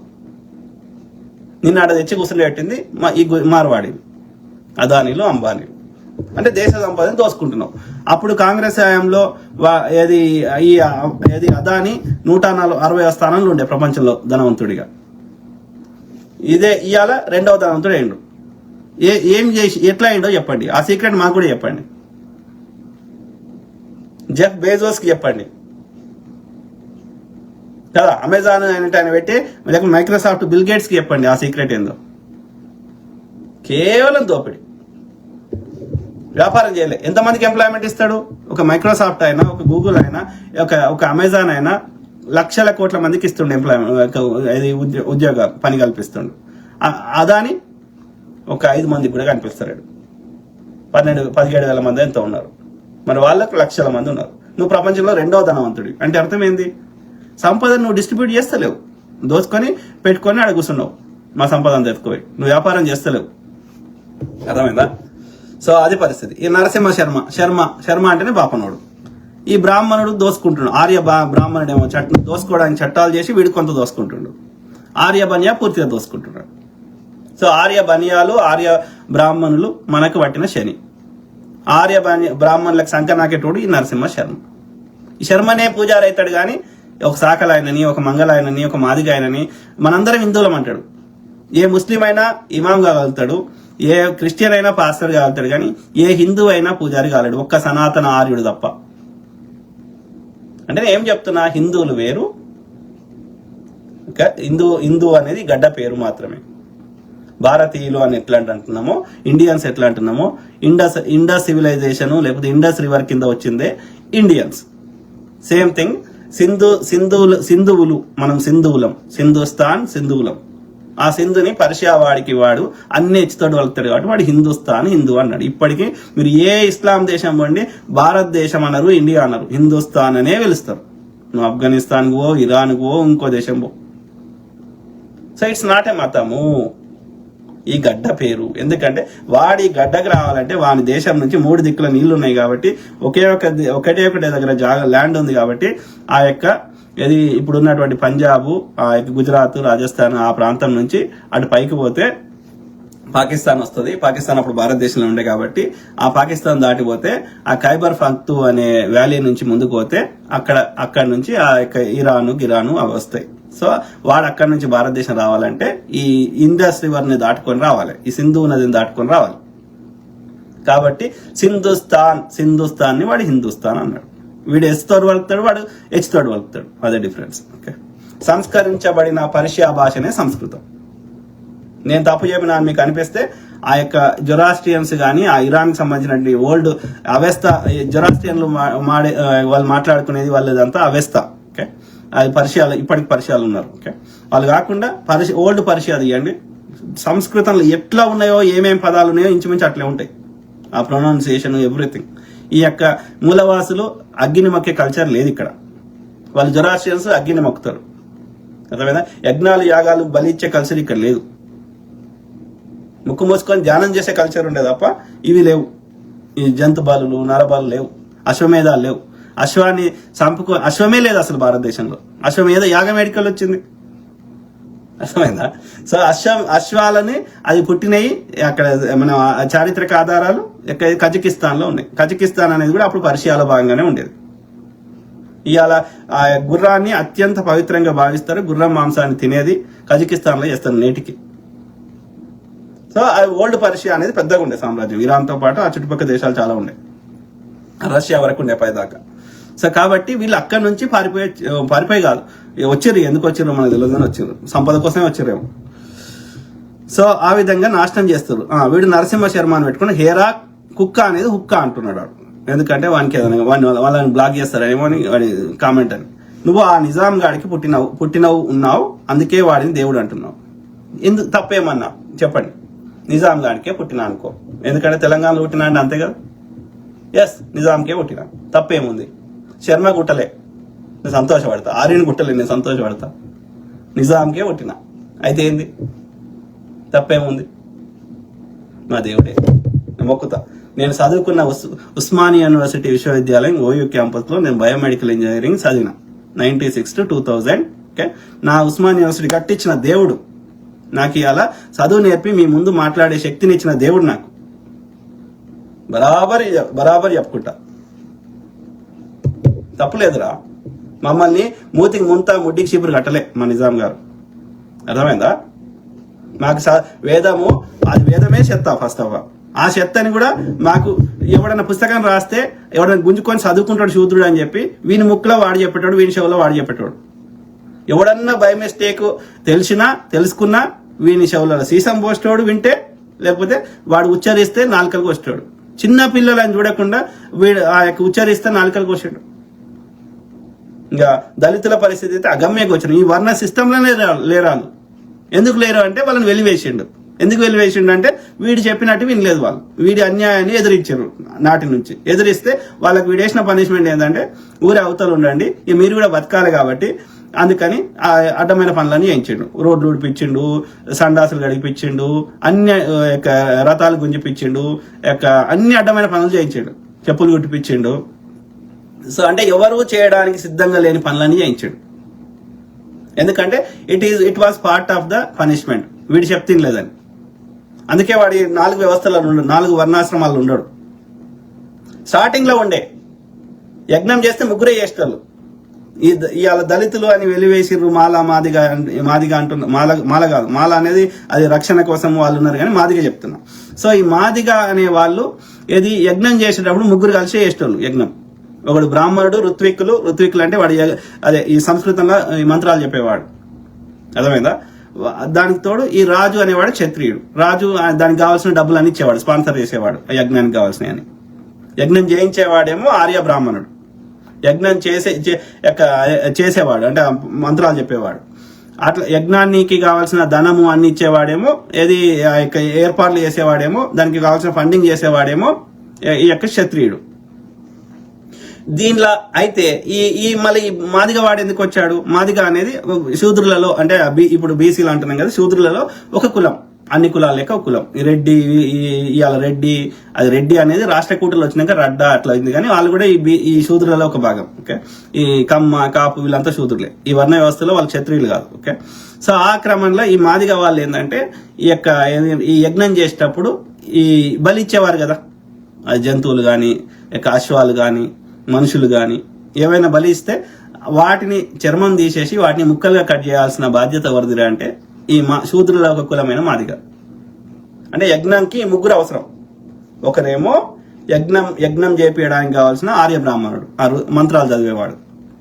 ఇంకోడేమో దానికి కావాల్సిన ఫండింగ్ ఏర్పాటు చేసే రాజు, క్షత్రియుడు. వీళ్ళిద్దరు కాకుండా ఆ ప్రసాదంగా ఆ యజ్ఞానికి సమర్పించినటువంటి బలిచ్చినటువంటి జంతువులని కట్ చేసి ఆ పాకశాల కంటే వంటశాలకు పంపి వాటిని 10 మందికి వడ్డించి వార్చేవాడు ఎవడరా అంటే మాదిగ, ఈ శూద్రుల కులమైన మాదిగవాడు. అర్థమైందా? సో అందుకని ఈ యొక్క బ్రాహ్మణుడు, ఆర్య బ్రాహ్మణుడు ఈ యొక్క మాదిగ వాళ్ళని పెళ్లి చేసుకునేవాడు. ఇప్పుడు గౌతముడి భార్య అహల్య ఎవరు? ఆ యొక్క వశిష్ఠుడి భార్య, ఆ యొక్క ఆమె పేరేంది, అరుంధతి నక్షత్రం అంటారు కదా, అరుంధతి ఎవరు? మాదిగ. మరి ఈ ఆర్య బ్రాహ్మణునికి ఈ మాదిగ స్త్రీ ఎట్లా భార్య అయింది? అంటరాని వాళ్ళని ఎట్లా భార్య చేసుకున్నారు? So that it self shows వీళ్ళు. అయితే ఏమైంది అంటే ఒకానొక స్థాయిలో ఈ అందరూ ఈ హింసను చూడలేక, ఏ స్థాయికి హింస పెరిగింది ఈ యొక్క బలిచ్చే కార్యక్రమాలంటే, ఇక వ్యవసాయం చేయడానికి కూడా పశువులు లేని రోజులు వచ్చినాయి. అందుకని చాలా మంది ఏం చేశారంటే ఈ యొక్క బుద్ధిజము, జైనిజము, వేరే సాంప్రదాయాలకు వెళ్ళిపోయే ప్రయత్నం చేస్తుంటే, ఇక దీన్ని కాపాడుకోవడం కోసం ఈ రాజులతో సహా వెళ్ళిపోతే ఇక వీడు రియలైజ్ అయ్యింది అన్నట్టు ఇది తప్పు అని. అప్పుడు ఈ యొక్క జంతువులను చంపొద్దు అంటే, ఈ బలి ఇవ్వద్దు అంటే చెప్తే ఏమన్నారు, తినొద్దు, ఇవ్వద్దు, ఇట్లా ఉండాలి అని చెప్తే మెజారిటీ ప్రజలు ఏమన్నారంటే మేము ఇన్ని రోజులు తింటున్నాం, మేము తింటాము అన్నాం. ఈ బ్రాహ్మణుడు ఏమన్నాడంటే నేను తినా అన్నాడు. తినా అంటే వీడి అగ్రహారాలు అనే కాన్సెప్ట్ స్టార్ట్ అయ్యి వీడు ఒక ఊరికి దూరంగా వీడు ఉండడం స్టార్ట్ చేసాడు. ఎందుకంటే వీళ్ళ పక్కకుంటే మాకు తినాలనిపిస్తుంది అని చెప్పి ఈ బ్రాహ్మణుడు తినడం మానేసాడు. ఇక అంటే ఎవరిది వాళ్ళు చంపుకొని తింటున్నారు వాళ్ళు శూద్రులు మిగతాళ్ళు. ఈ తినడం మానేసి వీడు అగ్రహారాలకు పోయిండు. వీడు ఇది అయిండు బ్రాహ్మణుడు. తర్వాత మరి మాదిగోళ్ళకి ఏందంటే వాళ్ళని వద్దురా, కట్ చేయకరా అని చెప్పారు. చెప్తే మేము ఇన్ని రోజుల నుంచి కట్ చేస్తున్నాము, అది మా కులవృత్తి అయిపోయింది, నువ్వు కట్ చేయొద్దంటే ఎట్లా, మేము చేస్తాము అన్నాడు. అంటే రాజు చెప్తున్నావా, మేము చెప్తున్నావా అని చెప్పి వాళ్ళని వెలివేశారు. అప్పటి నుంచి వాళ్ళ బతుకు అగమే గోచరం అయిపోయింది. ఊరికి దూరము, మూతికి ముంత, ముడ్డికి చీపురు, ఇది పరిస్థితి. అంటే it was a punishment. So కాబట్టి మా నిజాం మా దేవుడురా, మాకు రథం గుంజిపించింది, మమ్మల్ని మా స్త్రీలని బట్టలు లేకుండా మరి దేవునికి పూజ చేస్తారు, దేవునికి పెళ్లి చేసి మరి ఎవడైనా వాడుకుంటారు. దేవునికి పెళ్లి చేసే కాన్సెప్ట్ ఏంటంటే వీనికి పెళ్లి చేస్తున్నారు అని చెప్పకుండా దేవుని పేరు చెప్పి పెళ్లి చేస్తున్నారు అన్నట్టు. అంతే. దేవుని పేరు చెప్పి ఇప్పుడు దోసుకుంటలేరా? గుళ్ళల్లో వచ్చే సంపద అంతా దోసుకుంటలేరు దేవుని పేరు చెప్పి. అట్లనే దేవుని పేరు చెప్పి స్త్రీని ఎంజాయ్ చేయడానికి. మిగతా సమయాల్లో అంటారనేది కానీ ఆ కార్యక్రమం చేసేటప్పుడు అంటది. అంటే ఎంత మూర్ఖులు ఆలోచన. ఏ బ్రాహ్మణ స్త్రీ అన్న ఎక్కడన్నా ఈ శర్మ గాని బిడ్డనో ఇంకోరన్నా లేకపోతే వీళ్ళ అమ్మనో వీళ్ళ అమ్మమ్మనో ఎవరన్నా అయినరా జోగినీలు? ఈ శర్మ వచ్చి నాకు ముచ్చడి చెప్తాడు. అందరూ అమ్మ యోనిలకెళ్ళి వస్తాం కదరా, మరి బ్రహ్మ ముఖులకెళ్ళి ఆడికెళ్ళి వచ్చినామంటే సమాధానం చెప్పాడు. వాడు వచ్చేసి నిజాన్ని కొట్టినావు, తప్పేముందిరా పుడితే, ఐ ఫీల్ ప్రౌడ్. గాడిది కొడక ఆలోచించండి మిత్రులారా. కొండ్ర జానీ బెంగు తాత బెంగు ఆలుచ్చగా. సో పెరక శ్రీనివాస్ వర్మ, నువ్వు ఎవరు తాత బ్రదర్? ఎవరు తాత? నా వయసు 47. సో పెరక శ్రీనివాస్ వర్మ, నువ్వు నిజాంకి పుట్టినవారా? Yes brother, yes, I'm born to Nizam. Correct. I feel proud to say that. ఎందుకంటే నిజాం మా దేవుడు కాదు, ఈ లుచనా కొడుకు లెక్క కాదు. నజీర్ సయ్యద్ అన్నా, namaste namaste to all my brother sister. Sampath Adumulla, అరే నీది ఖచ్చితంగా అక్రమ సంతానం. Yes brother, I feel proud. నాకు నిజాంకి పుట్టిన అంటే ఐ ఫీల్ ప్రౌడ్. నేను గర్వపడతా. ఎందుకంటే నాకు బుగబెట్టేటోడు కావాలి కానీ నాది ఎత్తుకోబెట్టేవాడు నా మీద బురదాలుతా అంటే ఎందుకురా? ఆర్యని కుట్టినా అనుకుంటే ఇక అంటే ఏదో జన్మల పాపం చేస్తే ఆర్యని కుడతావు. Nawazuddin Madani Mohammed, thank you to all my brothers sisters friends everyone. Nagaraju Dodda ఏమంటున్నావు? నువ్వు తెలుసుకోరా ముందు ఎవరికి పుట్టావు? అందరు ఒకటే కామెంట్ చూడండి మిత్రులారా, ఒక్కడన్నా డిఫరెంట్గా పెడతలేడు ఈ అంధభక్తుడు. ఎస్, నేను నిజాంకే పుట్టినా. అతనికి తెలిసింది చెప్తున్నాడు, నీకు ఏమైనా రాంగ్ చెప్తాడు అనిపిస్తే ప్రూఫ్ పెట్టు. ఆయన తిడుతున్నాడు. నాకు తెలిసిందే కాదు కదా, నేను ప్రాపర్గా రీసెర్చ్ చేసి నేను చదువుకుని నేను ఆధారాలతోటి మాట్లాడతా. నేను గాలి మాటలు చెప్పాల్సిన అగత్యము అవసరము నాకు లేదు. Okay, simple.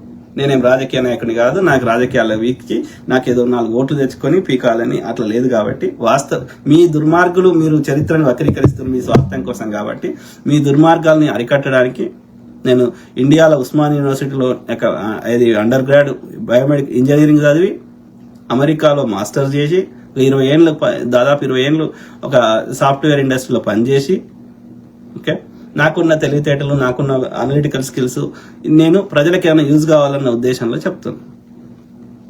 అర్థమైందా?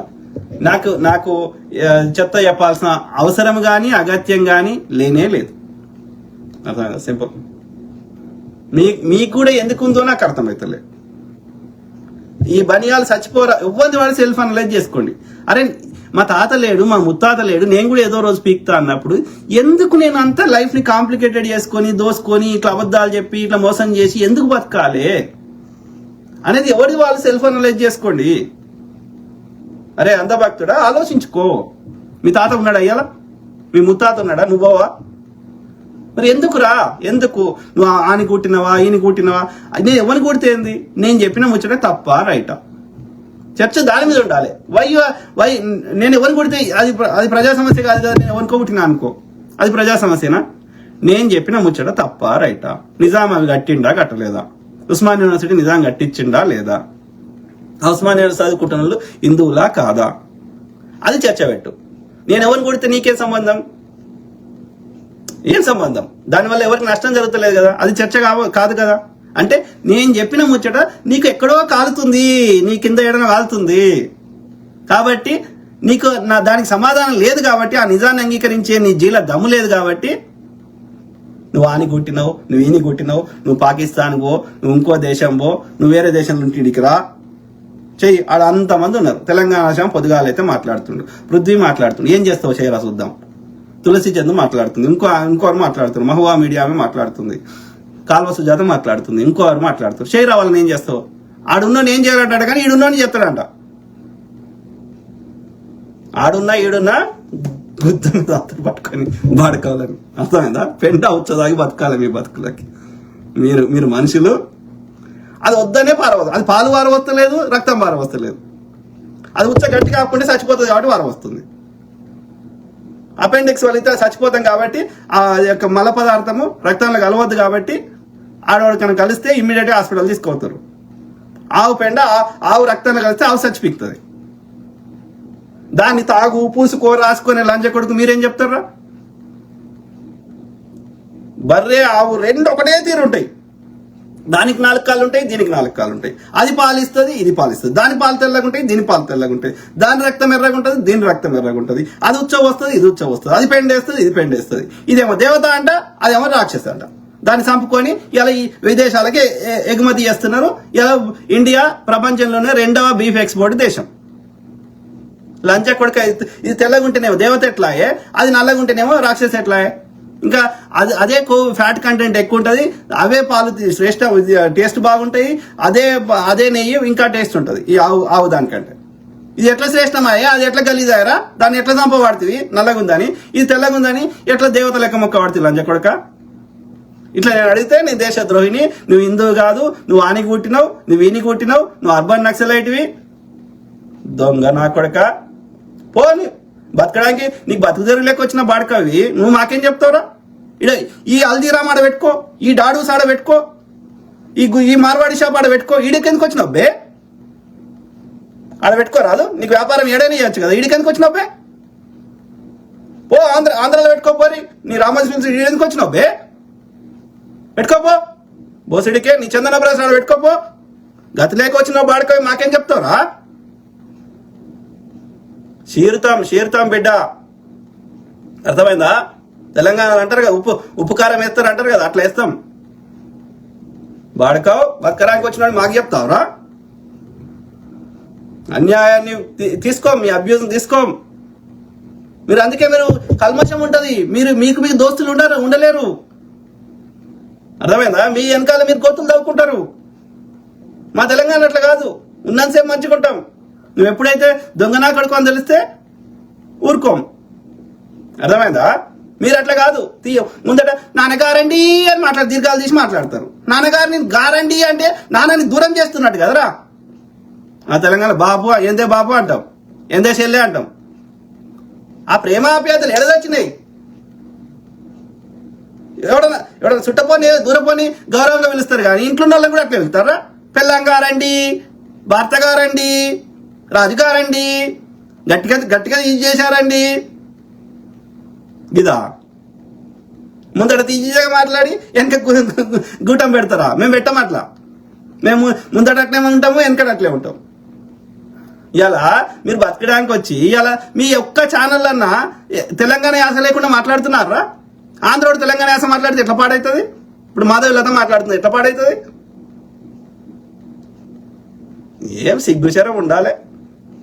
అర్థమైందా? కులం పిచ్చి తప్ప ఏం పాడైందిరా ఆంధ్రప్రదేశ్లో? వాడు చౌదరి అంట, వాడు ఇదా అంట, బంక అంట, బల్లం అంట, దొంగ పాడుకో. మొత్తానికి రాజేష్ మామిడి పెళ్లి చేయాలి బ్రదర్, చేయాలి. మొత్తానికి బత్తాయిల రసం పిండుతున్నారు బ్రదర్. అసలు మీరు మాట్లాడిన ఒక్క విషయంలో కూడా అవును కాదు అని ఎవరు విభేదించట్లేదు. బత్తాయిలు వచ్చి బూతులు తిట్టి వెళ్ళిపోతున్నారు. మనం బూతులు తిడుతున్నాం అంటే వాడి నిజాన్ని అంగీకరించలేకపోతున్నాడు. సో వీఆర్ సక్సెస్ఫుల్, మీరు successful. Okay, yes brother Rajesh Mamidi చేద్దాం. వీళ్ళ బతుకులు బస్ స్టాండ్ చేద్దాం ఈ బాడుకోలేదు. ఎందుకంటే తప్పదు. మన అస్తిత్వానికి దెబ్బ కొడతా, మన యొక్క ఆత్మగౌరవానికి దెబ్బ కొడతా, మన ప్రాంతంకి వచ్చి మనని ఎడ్డిస్తా, మన అవమానిస్తా అంటే ఎందుకు కూర్చుంటాం? ఎన్ని రోజులు చేస్తాం అట్లా? నోవే కదా. అందుకే స్ట్రిక్ట్ చట్టాలు తేవాలి. అందుకోసం మనం ఒక కార్యాచరణ తీసుకోవాలి. వేరే ప్రాంతం వాడు ఈ ప్రాంతం లాగా ఫీల్ అయ్యేంత వరకు ఒక 50-100 ఏళ్ళు నెక్స్ట్ జనరేషన్ దాకా వాడు ఈ ప్రాంతం సంక్రాంతి వస్తే మళ్ళీ ఆంధ్రాకి పోకుండా ఉండేంత వరకు. ఓకే, వీడు ఇంకో పండుగ నార్త్ ఇండియన్ పండుగ వస్తే ఆడికి పోకుండా ఉండేంత వరకు, అప్పటిదాకా వాడికి ఈ తెలంగాణలో 1 ఇంచు భూమి కూడా కొనుక్కునే హక్కు ఉండకూడదు. అర్థమైందా? అట్లాంటి చట్టం వాడి ఇక్కడి వాడు అని మనందరం ఫీల్ అయిన రోజు అప్పుడు మనం రివ్యూ పెట్టి వాడు నిజంగా ఇక్కడ తెలంగాణ కల్చర్లో ఒక భాగం అయిండు, తెలంగాణ భాష మాట్లాడతాడు, తెలంగాణ యాస మాట్లాడతాడు, మా సకినాలు తింటాడు, మా సర్వపిండి తింటాడు, మా బోనాల పండుగ చేసుకుంటాడు అనుకున్నప్పుడు, ఇక్కడ ప్రజల్ని హైర్ చేసుకుంటాడు అని మాకు ఫీలింగ్ వచ్చినప్పుడు అప్పుడు కొనుక్కోవాలని లేదా అనేది మా పర్మిషన్ తీసుకోవాలి. అంతవరకు దాకా తెలంగాణలో నయా ఇంచు భూమి కూడా మీకు కొనుక్కునే హక్కు లేకుండా చేస్తాం. అర్థమైందా? అందుకోసం ఎంత దూరమైనా పోయి కొట్లాడతాం. గుర్తుపెట్టుకోండి బిడ్డ, ఎల్లకాలం నడవది ఇది. Mahesh good night. రాజేష్ మామిడి పెళ్లి. ఆర్యులు సంచారకులుగా వాళ్ళని అందరూ వెలివేశారు. వీళ్ళ వికృతమైన చేష్టలకి విచ్చలవిడి శృంగారం. కరెక్ట్ బ్రదర్, విచ్చలవిడి శృంగారం, మామూలు శృంగారం కాదు. ఎప్పుడు తాగే ఉంటారు. దేవతలు అరమోడుపు కనులతో ఉండేవారు. ఎందుకుంటాడు అంటే వాడు ఏదో మత్తు పదార్థం తీసుకున్నాడు అని అర్థం.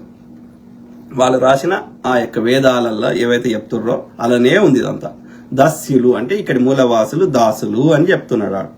రాక్షసులు అంటే ఆ యొక్క మీరు అడవులలో ఉండే వాళ్ళు, చెట్లని అక్కడ అడవులలో ఉండే ఖనిజ సంపదని కాపాడుకునే వాళ్ళు కాబట్టి, రక్షించేవారు కాబట్టి వాళ్ళు రాక్షసులు. సురులు, సురాపానం తాగే వాళ్ళు సురులు.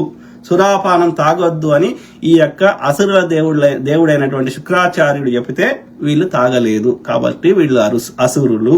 ఓకే, అంటే సూర్యుడు అనేవాళ్ళు అన్నం ఘన పదార్థం తినేవారు కాదు. ఈ యొక్క ఎప్పుడూ తాగి ఉండేవారు. అదే స్వర్గము. అందులో రంభ, ఊర్వశి, మేనక, తిలోత్తమ ఆడదాన్ని ఒలువలు లేకుండా, బట్టలు లేకుండా వీరికి నాట్యం చేసుడితో పాటు ఎప్పుడు కోరికొచ్చినా, ఎవడికి కోరికొచ్చినా తీర్చుకునేవాడు. అదా సింపుల్. ఇలా ఇది ఫ్రీ సెక్స్ అనేది చాలా విచ్చలవిడిగా ఉండేది. ఆమె ఎంతమందిని కన్నది? ఆమె యొక్క కుంతీదేవి 3 కన్నది. సూర్యదేవునితో, ఇంకో దేవునితో ఎట్లా కన్నది? ఎందుకంటే భర్త చెప్పిండు, అరే వీడు చాలా బలీయంగా ఉన్నాడురా, వీని లక్షణాలు వస్తాయి పుడితే, వీడు వాయుదేవుడు ఉన్నాడు, వీని లెక్క బలమైన వాడు పుడతాడు, వీడు విలువిద్యలు ఉన్నాడు, వీడు ఇంకోడు ఉన్నాడు, వానితోడు కన్నమని చెప్పిండు. వానితోడు కన్నా. అంతే. అర్థమైందా? ఇవాళ కురువంశం మహాభారతం స్టార్ట్ అయినప్పుడు ఆమెకు అంబాలిక ఇది ఎందుకు వచ్చింది? ఆ ధృతరాష్ట్రుడు, పాండురాజు, ఇంకోడు కూడా ఎందుకు పుట్టిండు? భీముకను, శాంతనుడు ఇంకోడు. సో ఎందుకంటే ఈ యొక్క ఇది వైశంపాయనుడు లేదంటే వేదవ్యాసుడు, ఎందుకంటే ఆయనకి పిల్లలు పుడతలేరు, అందుకని అట్లా వేరే వాళ్ళతో కనాల్సి వచ్చింది. అర్థమైందా? సో ఇది అంటే ఇక్కడ ఏం చెప్తున్నాం, ఆ రోజులలో ఫ్రీ సెక్స్ అనేది ఉండే. పిల్లలు కాకపోతే ఇవాళ ఎట్లయితే ఈ యొక్క ఏమంటారు ఈ IVF సెంటర్లకు పోయి ఎగ్ అవి ట్రాన్స్ఫర్ చేసుకుంటారు కదా, అట్లా కాకుండా వాళ్ళు ఎమోషనల్ కనెక్షన్ లేకుండా సెక్స్ చేసేవారు. అట్లా అది కాకుండా గాంధర్వ వివాహాలు, ఎవరికి నచ్చిన వాళ్ళతోటి వాళ్ళు సెక్స్ చేసుకోవడం వెరీ కామన్ ఉండేది వీళ్ళ కల్చర్లో అనేది మనకు అర్థమవుతుంది. జర్ర అందంగా ఉన్న ఏ స్త్రీనైనా, ఎవరికి ఆ స్త్రీ అయినా ఈ పురుషుడైనా అనుభవించే వాళ్ళు ఆ రోజుల్లో. ఇది ఆర్యుల కల్చర్, ఇది మూలవాసుల కల్చర్ కాదు. సో ఇక్కడ ఈ అసురులు ఎందుకు కొట్లాడారు? పరిపాలన కోసం కొట్లాడారు. వాని ఆధిపత్యాన్ని మాకు వద్దు అని కొట్లాడారు ఈ మూలవాసులు. ఆ మూలవాసులే అసురులు, నరకాసురుడు.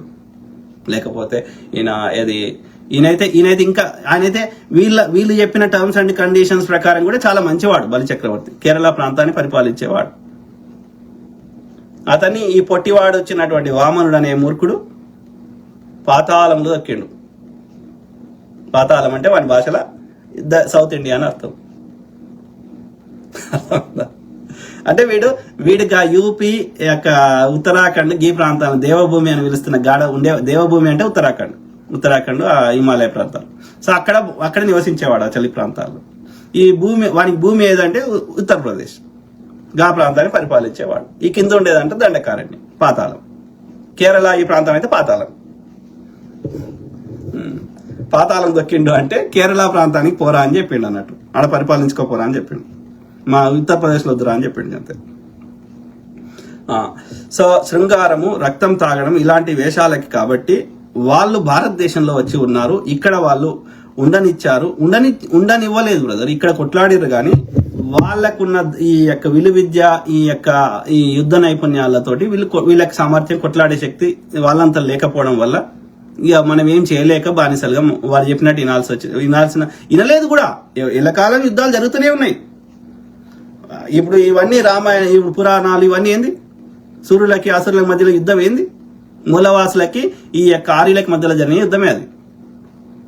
ఇప్పుడు కైలాసము భూమి మీద ఉన్నప్పుడు స్వర్గం నరకం ఏడు ఉంటాయి? భూమి మీద ఉండయా? దేవభూమిలో ఉత్తరాఖండ్ లో మనిషికో ఒక పెద్ద ఇల్లు కట్టుకున్నాడు. ఒకటి స్వర్గము, ఒకటి నరకము, ఒకటి వైకుంఠము, ఒకడు ఉండేది వాడు కట్టుకున్నాడు. అంతే సింపుల్. సంచారకులు ఎవరికి పుట్టారో తెలియదు కాబట్టి ఒక కథ అల్లుకున్నారు. మేం బ్రహ్మ తల నుండి వచ్చాం. తల నుండి అది సాధ్యమే కాదు. ప్రకృతికి విరుద్ధమైన మాటలు చెప్తే ఎట్లా కలుస్తుంది? అది సాధ్యమైతే చెప్పండి. బ్రహ్మ ముక్కులకేళ్ళు రాగలిగిన వాళ్ళు భూమిని కక్షను మార్చండి. భూమి ఇకుండే గురుత్వాకర్షణ శక్తిని తగ్గియండి. సూర్యుని మనకి దగ్గర తీసుకురండి, లేకపోతే ఇంకా దూరం చేయండి. లేకపోతే ఆ మార్స్ గ్రహం మీద నీళ్ళను సృష్టించండి. బ్రహ్మ ముక్కులకేళ్ళు రాగలిగిన వాళ్ళు యోనిలకెళ్ళి కాకుండా ఇట్లా గాలికెళ్ళి రాగలిగిన వాళ్ళు చేయలేరా? 24 గంటలు అవుతుంది తన చుట్టూ తిరగడానికి. దాన్ని 25 గంటలు చేయండి, నేను ఒప్పుకుంటా. మీకు ఇంత శక్తి ఉంది, మీరు గొప్పవాళ్ళని. నేను చెప్తే ఎందుకు ఇంటదిరా ప్రకృతి? ఏ పాస్టర్ చెప్పిన అయినది, ఏ ఇమాం చెప్పిన అయినది. అర్థమైందా? నేను చెప్పినట్టు ఇంటే ప్రతి ఒక్కడు ఒకటి చెప్తాడు. ఉంటుందా? సృష్టి ఉంటుందా? సాధ్యమా అది? సో బ్రహ్మ తల నుండి వచ్చామని సక్రమంగా నిజంగా ఒక భూమిపుత్రులు అయితే ఏదో ఒకటి చెప్పుకునే వాళ్ళు మా పూర్వీకులు. వీళ్ళు ఇలా వచ్చాము, మా సంతతి మాది అని ఏదీ కాకుండా బ్రహ్మ తల నుండి వచ్చామని చెప్పుకునే. అలా చెప్పుకోకపోతే ఎందుకంటే రాజు కూడా ఏం చేస్తాడు అంటే వారి మాట వినాలని చెప్పి నేనే దేవుణ్ణి అని చెప్పేటోడు. Across the world I'm the God, otherwise I'm the son of the God అని చెప్పుకుంటాడు. ఎందుకంటే లేకపోతే వీని మాట ఓడినాడు. నా లెక్క లాజికల్ క్వశ్చన్ అడుగుతాడు. అర్థమైందా? సింపుల్. ఎందుకంటే ఇంతమందితోటి కంట్రోల్ చేయడం సాధ్యం కాదు కాబట్టి that was the technique. Noman Shaikh Al Kabeer beef exports owner Satish Sabharwal, వీడు కూడా మార్వాడోడు. ఓకే, మొత్తం దేశంలో ఉన్న బీఫ్ ఎక్స్పోర్ట్ కంపెనీలు అన్ని మార్వాడలే. దానికి ముస్లిం పేరు పెడతారు, ఎందుకంటే 2 రకాల లాభం ముస్లిం పేరు పెడితే. ఒకటి ఎక్కువ ముస్లిం దేశాలకు ఎక్స్పోర్ట్ చేస్తారు కాబట్టి ఇది ముస్లిం వాళ్ళది అనుకొని వాళ్ళు ఇంపోర్ట్ చేసుకుంటారని. అర్థమైందా? అంటే వాడు ముస్లిం దేశాలు మీద బతికేస్తున్నాడు, ముస్లింల మీద. అర్థమైందా? ఇక్కడ దేశ వాళ్ళకి కోపం రావాలి, అరే ముస్లిం వాడు ఏంద్రా బీఫ్ ఎక్స్పోర్ట్ అమ్ముతుండని. వీని మీద కోపం రావద్దు, సతీష్ సబర్వాల్ మీద, ఆర్యన్ మీద కోపం రావద్దు. వీని బతుకు తెరివే ఆ మంచు ప్రాంతం నుంచి వచ్చింది కాబట్టి ఆడ వానికి ఆవు తప్ప ఇక వానికి ఇన్కమ్ సోర్సే లేదు, పంటలు పండాయి ఏం పండాయి ఆ మంచు ప్రాంతంలో. సో ఈ ఆవు ద్వారానే ఇప్పుడు మాది మినసోటాలో ఉంటా, ఈడ ఏముంటది చలి 8 నెలలు చల్లగానే ఉంటది. ఇక ఎండాకాలం ఏమైనా పండించుకుంటారు, అది ఎందుకోసం? ఈ పశువుల దానా కోసం పండించుకుంటారు. మిగతా కాలంలో ఏం చేస్తుండు, ఈ ఆవునే ఆవు ద్వారానే వాడు బతికేస్తున్నాడు. 2 ఇండస్ట్రీస్ నడుస్తున్నాయి, ఒకటి డైరీ ఇండస్ట్రీ, ఇంకోటి మీట్ ఇండస్ట్రీ. ఈ పశువుల ద్వారా నడుస్తుంది వాని మొత్తం. మరి ఈ పశువులకు కావాల్సిన దానా ఎండాకాలంలో పండించుకుంటుండు, ఆ ఎండాకాలంలో పండించుకున్న దానా మిగతా 8 నెలలు సరిపోతుంది. సేమ్ థింగ్ వాడు కూడా అంతే, ఆవు మీద బతికేసిండు వాడు. ఆవు నుంచి వచ్చే పాలు, ఆవు నుంచి వచ్చే నెయ్యి, ఆవు నుంచి వచ్చే పిడకలు, ఆవు నుంచి వచ్చే ఉచ్చ, ఏదైనా వానికి. అందుకని వాడు బతుకు తెరివే అది కాబట్టి ఆవు వానికి దేవత. మరి ఆవు దేవత అయినప్పుడు మనకి బర్రె కూడా దేవత కావాలి. కాబట్టి ఇది నల్లగా ఉంది కాబట్టి, ఇది శూద్రులది కాబట్టి వాడు వీళ్ళు శూద్రులు కాబట్టి వాడు బ్రహ్మ ముక్కులకి వెళ్ళి వచ్చిందంట, మనం ముడ్డిలకి వెళ్ళి వచ్చినామంట. ఇది చెప్తుండే వాడు, పిట్టకథ చెప్తుండే. కేవలం ఆధిపత్య ధోరణి, అంతకుమించి లేదు. నొమాన్ షేక్ అన్న డిఎం యువర్ వాట్సాప్ తప్పకుండా బ్రదర్. నొమాన్ షేక్ బ్రదర్, నాకు మెసెంజర్ పెట్టు ఫేస్బుక్ లో, నేను నీకు రిప్లై ఇస్తా. సయ్యద్ మజహర్ సలీం, హాయ్ అన్న, నమస్తే. నమస్తే బ్రదర్. సో ఏమంటుండ్రు రాజేష్ మామిడి పెళ్లి ఏమంటుండ్రు, అమెరికాలో నేటి అమెరికన్స్ కి ఎన్ని చట్టాలు ఉంటాయి అలాగే తెలంగాణలో కూడా చేయాలి. ఇంకా ఆస్ట్రేలియాలో ఇంకా అనేక దేశాల్లో మూలవాసులకి అనేక చట్టాలు ఉంటాయి. Correct brother. అంతేందుకు మనం ఇప్పుడు ఇస్లామిక్ దేశాల్లో, మనం దుబాయ్ లో మనం ల్యాండ్ కొనుక్కోలేం, అర్థమైందా? సో కాబట్టి చాలా దేశాలు ఉన్నాయి, మన దేశంలో కూడా. ఇప్పుడు ఏది 7 సిస్టర్స్ అంటారు కదా, అక్కడ కొనుక్కోలేం మనం ల్యాండ్. మొన్నటిదాకా కాశ్మీర్లో కూడా కొనుక్కోలేకుండే. ఈ అదాని కొనుక్కోవడానికి ఆ చట్టం, అది ఓన్లీ 370A రిమూవ్ చేసిండు, బి ఇంకా అట్లనే ఉంది. సో వీడు దోపిడీ చేస్తున్నాడు ఈ ఆర్యుడు, మొత్తం సంపద, భూములు అని. సునీల్ రిషి బ్రదర్, ఆకలిని అయినా భరిస్తాం కానీ అవమానాన్ని భరించలేం. కరెక్ట్ బ్రదర్, కరెక్ట్ చెప్పినావు, వెల్ సెడ్. ఎందుకంటే ఒకసారి నేను నా ఆత్మగౌరవం చంపుకున్నాక నేను జీవోక్షేమంలాగా బతకాలి, నేను బతుకున్న శవాన్ని, అంతే కదా? సో కాబట్టి correct, well said brother. Sunil brother, Sunil Rishi correct. బతకడానికి వచ్చిన బాడకావులు కూడా మనకు నీతులు చెప్పే స్థాయికి వచ్చారు. Simple brother. ఇప్పుడు మేము 1000 రూపాయలు వస్తే తాగివంటే, మరి మా పిల్లని ఎవడు చదివిపిస్తుండు, ఎవడు పోషిస్తున్నాడు చెప్పమని అడుగుతున్నా. ఒక ఆటో డ్రైవర్ అన్న తాగివంటే ఆయన కుటుంబాన్ని ఎవడు పోషిస్తున్నాడో చెప్పమంటున్నా.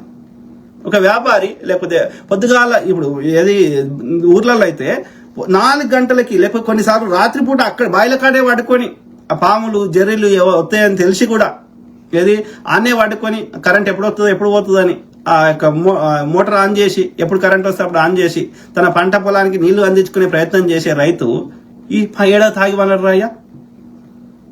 ఊర్లలో 4 గంటలకే లేచిపోయి బాయికాడికి పోయి వాళ్ళ పంట నీళ్లు పెట్టి ఆ చీకట్లనే ఆ యొక్క కాలకృత్యాలు తీర్చుకొని ఒక 6-7 వరకు ఇంటికి వస్తారు. వాళ్ళకి వ్యవసాయం కాడ ఏమేమి చిన్న చిన్న పనులు ఉంటాయి చేసుకొని. ఎడదాగి అన్నట్టు అయ్యా. పత్తేరే అవ్వ ఆమె ఎరడానికి పోయి కైకిలికి పోయి నాట్లేసే అవ్వ ఆమె ఎడదాగి ఉన్నది అయ్యా. మేము దాగివంటే మరి మమ్మల్ని నువ్వు పోషిస్తున్నావా? అన్ని పచ్చి అబద్ధాలు. ఎందుకంటే మనని చిన్నగా చేసి మన మీద వాడు రాజ్యం వెళ్ళే ప్రయత్నం చేస్తున్నాడు. ఎట్లా, ఎందుకు భరిస్తాం, ఎందుకు తీసుకుంటాం నీ చెత్తని? తండ్రి ధర్మేశ్వరే. వచ్చిన బాడ్కావులు మనకు నీతులు చెప్పే స్థాయికి వచ్చారు. ఇంకో విషయం బ్రదర్, మన వాళ్ళలో కూడా మార్పు రావాలి, మనోళ్ళకి సపోర్ట్ చేయాలి. కానీ కొంతమంది లుచ్చాగాళ్ళు బయట వాళ్ళకి సపోర్ట్ చేస్తున్నారు. ఎందుకంటే వాళ్ళు బయట వాళ్ళ లుచ్చనా కొడుకులు ఇచ్చి దోపిడీ చేసుకున్న దానికి వెళ్ళి వీనికి చిల్లర ఇస్తాడు కాబట్టి, ఎస్పెషల్లీ బీజేపీ బాడుకోళ్ళకి ఇస్తుండు కాబట్టి వీళ్ళు సపోర్ట్ చేస్తున్నారు. ఎందుకంటే బీజేపీ పార్టీ పెట్టింది, నడిపిస్తుంది ఆర్య బనియాలు, ఆర్య బ్రాహ్మణులు కాబట్టి. నేను ఇలా 1% కూడా నా సొంత కవిత్వం చెప్తాలే మీకు. నేను వాళ్ళు ఏమైనా యాడ్ చేసినా అనిపిస్తే ఇగో నీకు వినిపిస్తుంది చూడు. వాడు బీజేపీ అఫీషియల్ స్పోక్స్ పర్సన్ చెప్పిండు. ఏడాడు ఏడున్నాడు. సో ఏం చెప్పిండు వాడు బీజేపీ వాడు చూద్దాం. బీజేపీ ఉంటాడు. ఓకే చూద్దాం. చూడండి మిత్రులారా. बनिया है, आप मेरे जेब में ब्राह्मण है और मेरे जेब में बनिया है। आप कहते रहे कि एक सेकंड भाई साहब सुनो ना, अरे भाई साहब सुनिए ना, पूरा आप प्रश्न पूछा और मेरे को सुनना ही नहीं चाहते। आप जेब में ब्राह्मण है? नहीं एक सुनो, अरे भाई मेरा वोट बैंक में और मेरे कार्यकर्ताओं में, मेरे नेताओं में जब आप ब्राह्मण रहा तो ब्राह्मण पार्टी कहा और बनिया है तो बनिया पार्टी कहा। विकास के नाम पे वोट मांगिए, अरे भाई आप कुछ तो फिर आप चलाओ पार्टी को। मैं भाई आप पत्रकार है तो प्रश्न पूछो। मेरे जेब में ब्राह्मण है और मेरे जेब में बनिया है। आप कहते रहे कि ఈయన ఎవరు? ఇప్పుడు కాంగ్రెస్ ఓడో, కమ్మి ఓడో, ఇంకోడు అర్బన్ నక్సలైటో లేకపోతే రజాకారో చెప్తే ఓకే మనం అర్థం చేసుకుంటాం. వాని భాషలో మనం బురద వెళ్తున్నాం. ఓకే, ఇది ఎవరైనా మురళీధర్ రావు అని బీజేపీ అధికార ప్రతినిధి, అఫీషియల్ స్పోక్స్ పర్సన్. ఆయన हमारा एक जेब में बनिया है, दूसरा जेब में ब्राह्मण है. It's 1000% correct. ఇవాళ బీజేపీ నడిపిస్తున్నటువంటి మోడీ, అమిత్ షా బనియాలు. బీజేపీ పార్టీని స్థాపించిన అందరూ బ్రాహ్మణులే, ఆర్య బ్రాహ్మణులే. అర్థమైందా? స్థాపించినటువంటి మహోపాధ్యాయ అంటే ఆయన వాజ్పేయి ఇద్దరు స్థాపించారు. ఇద్దరు ఆర్య బ్రాహ్మణులు. వాళ్ళు కాకుండా మీరు ఎవరన్నా తీసుకో, బీజేపీలో మెజారిటీ ఇవాళ ఆర్ఎస్ఎస్ కానీ బీజేపీ కానీ 99% మంది ఓకే దాంట్లో డెసిషన్ మేకింగ్ లో ఉన్న వాళ్ళందరూ బ్రాహ్మణులు. ఆర్ఎస్ఎస్ వ్యవస్థాపక అధ్యక్షులతో పాటు ఇప్పటి వరకు ఉన్నటువంటి సంచాలకులు అంటారు. సో ఆ విధంగా సంచాలకులు పనిచేసిన ఒక రజ్జుబాయ్ అంటే ఆయన తీసేస్తే మిగతా వాళ్ళందరూ ఆర్య బ్రాహ్మణులే. చిత్ప్లవన్ ఆర్య బ్రాహ్మణులే. సావర్కర్, హిందూ మాస పెట్టిన సావర్కర్ అతడే. ఓకే, ఆడ బెంగాల్ శ్యామా ప్రసాద్ ముఖర్జీ ఆయన బ్రాహ్మణుడే. అర్థమైందా? బీజేపీ కానీ ఆర్ఎస్ఎస్ రెండు సంస్థలకి. ఆర్ఎస్ఎస్ లో ఈ గోల్వాల్కర్ 30 ఏళ్ళు పరిపాలించండు ఆర్ఎస్ఎస్ అధ్యక్షుడిగా. సో గోల్వాల్కర్ ఆర్ఎస్ఎస్ ను పెట్టిన హెడ్గేవాకారు. ఓకే, అట్లనే మరాఠా సామ్రాజ్యాన్ని ఈ ఛత్రపతి శివాజీ శూద్రుడి నుంచి గుంజుకొని ఇది ఒక 50 సంవత్సరాలు పరిపాలించిన పేష్వాలు, బాజీరావు మస్తాని, ఇంకోడోడో రైట్, బాలాజీరావు పేష్వా, వీళ్ళందరూ చిత్ప్లవన్ ఆర్య బ్రాహ్మణులే. గాంధీని చంపడానికి ప్రయత్నం చేసిన అన్నదమ్ములు గోపాల్ గాడ్సే, లేకపోతే నత్తురాం గాడ్సే, వీళ్ళందరూ బ్రాహ్మణులే. అర్థమైందా? వాళ్ళు కాకుండా ప్రమోద్ మహాజన్, అద్వానీ, స్మృతి ఇరానీ, లేకపోతే సుష్మా ఏదో ఉండే కదా పేరు, చనిపోయిన పేరు. అట్లా మీరు ఎవరైనా తీసుకో, Murali Manohar Joshi, you take it, anybody, Nadda, so you name it. ఈ యొక్క BJP IT cell Malaviya. So ఇట్లా ఎవడైనా తీసుకో, ఆర్యుడే ఉంటాడు. ఎవడ్రా బీసీ పొరగానే ఏంటంటే బీర్ ఇస్తా, బిర్యానీ ఇస్తా, జైల్లో వాడి తిడిపిస్తా అని రోడ్ల మీద లవ్ చేసుకుంటే గొడవలు చేసేటోళ్ళు, బజరంగ్ దళ్, విహెచ్పీల కింది స్థాయిల్లో ఈ బీసీ పొరగాళ్ళు ఉంటారు. ఎందుకంటే పేదరికంలో ఉంటారు, వానికి పని చేయడానికి ఒళ్ళొంగది. అట్లాంటి బీసీ పొరగాళ్ళకి జంబికత్తులు ఇచ్చి రోడ్ల మీద పంపిస్తారు. కానీ డెసిషన్ మేకింగ్ లో నిర్ణయం చేసే దాంట్లో మాత్రం మొత్తం ఈ ఆర్య బ్రాహ్మణులే ఉంటారు. ఆర్ఎస్ఎస్ లో 24 విభాగాలు ఉన్నాయి, బీజేపీలో చాలా విభాగాలు ఉన్నాయి. రైతులకు ఒక విభాగం, అందులో మహిళలకు ఒక విభాగం, మైనారిటీలకు ఒక విభాగం, విద్యార్థి సంఘానికి ఒక విభాగం, ఇవన్నీ బీజేపీలో ఉన్నాయి. సిమిలర్లీ ఆర్ఎస్ఎస్ లో కూడా అన్ని విభాగాలు ఉన్నాయి. వాటి యొక్క డైరెక్టర్లు కానీ వాటి యొక్క అధ్యక్షులు కానీ ఎవరు అంటే చూడండి మీరు, అందరూ ఆర్యలే ఉంటారు. ఒక్క బీసీ వాడు ఉంటాడు. రోడ్డు మీదకి వచ్చి జంబికత్తులు పట్టుకోవాలి తప్ప. ఇది పరిస్థితి. కాబట్టి అదే ఆర్య బనియాల పార్టీ, ఆర్య బ్రాహ్మణుల పార్టీ. వాడు దేశాన్ని మొత్తం వాని గుప్పిట్లకు తెచ్చుకోవాలని ట్రై చేస్తా ఉన్నాడు. అర్థమైందా? సో మనం కానియదు, మనం తెలంగాణలో ఎడ్డిగోద లెక్క బలి కావద్దు. కొంతమంది ఉత్సాహాలు బయట వాళ్ళకి సపోర్ట్ చేస్తున్నారు. సో అది ఆ క్రమంలో ఇది ఏమన్నావు బ్రదర్? సునీల్ బ్రదర్. సో ఏమంటుండు, బ్రదర్, ఆకలి నేను భరిస్తాం కానీ అవమానాన్ని భరించలేం. Correct brother. బతకడానికి వచ్చిన బాడికావులు కూడా మనకు నీతులు చెప్పే స్థాయికి వచ్చారు. కరెక్ట్. ఇంకొక విషయం బ్రదర్, మన వాళ్ళకు కూడా మార్పు రావాలి. ఇది నేను గతంలో చెప్పిన మళ్ళీ రిపీట్ చేస్తున్నా. మన వాళ్ళకి సపోర్ట్ చేయాలి కానీ కొంతమందిలో. కరెక్ట్. సో నేను దయచేసి రిక్వెస్ట్ చేస్తున్నా, ఈ ఉద్యమాన్ని ఎవరైతే ముందుకు తీసుకోవాలని ఆశిస్తున్నారో, మన వ్యాపారాలని మన అస్తిత్వాన్ని కాపాడాలనుకుంటున్నారో 2 రకాలుగా చేయండి. ప్రజలకి ఏమేం చెప్తున్నా అంటే, దయచేసి 4 రూపాయలు ఎక్కువైనా సరే మన తెలంగాణ వ్యాపారస్తుల దగ్గరనే కొనుక్కోండి. మీకు కాలు మొక్కుతా. కారణం ఏంటి అంటే, ఆ ప్రతి పైసా మళ్ళీ మనకే వస్తుంది. మన పొరగాళ్ళకి చదువు ఏది ఉద్యోగాలు వస్తాయి, ఏదైనా బడి కడతాము, గుడి ఇంకేదైనా కడతాం పనికొచ్చేది, బ్రిడ్జ్ కడతాము, మంచి రోడ్లు వేస్తాము. సో మీరు కట్టే ప్రతి పైసా మనకే యూజ్ అవుతుంది మన వ్యాపారస్తుల దగ్గర కొంటే. ఎందుకంటే మన వ్యాపారి బతుకుతాడు, మన కల్చర్ బతుకుతుంది, మన ఐడెంటిటీ బతుకుతుంది. మన వ్యాపారి ట్యాక్సులు కడతాడు గవర్నమెంట్కి. ఆ గవర్నమెంట్కి వచ్చే ప్రతి ట్యాక్స్ మళ్ళీ మనకే ఖర్చు పెడతారు. కాబట్టి మీరు కట్టిన ప్రతి పైసా 4 రూపాయలు ఎక్కువైనా సరే అది మనకు డైరెక్ట్ గా ఇండైరెక్ట్ గా యూజ్ అవుతుంది. అర్థమైందా? మీరు పెన్షన్ కావాలంటే వస్తుంది, ఫ్రీ బస్ కావాలంటే వస్తుంది, ఇంకోటి వస్తుంది. ఈ మార్వాడి చెత్త నాకుడి దగ్గర మీరు కొంటే వాడు రిసీట్ ఇయ్యాడు, వాడు డిజిటల్ కూరగాయలు అమ్ముకునే అవ్వ గూగుల్ జీపే అని కడుతుంది, మళ్ళీ ఆడు మార్వాడానికి కడుతుంది.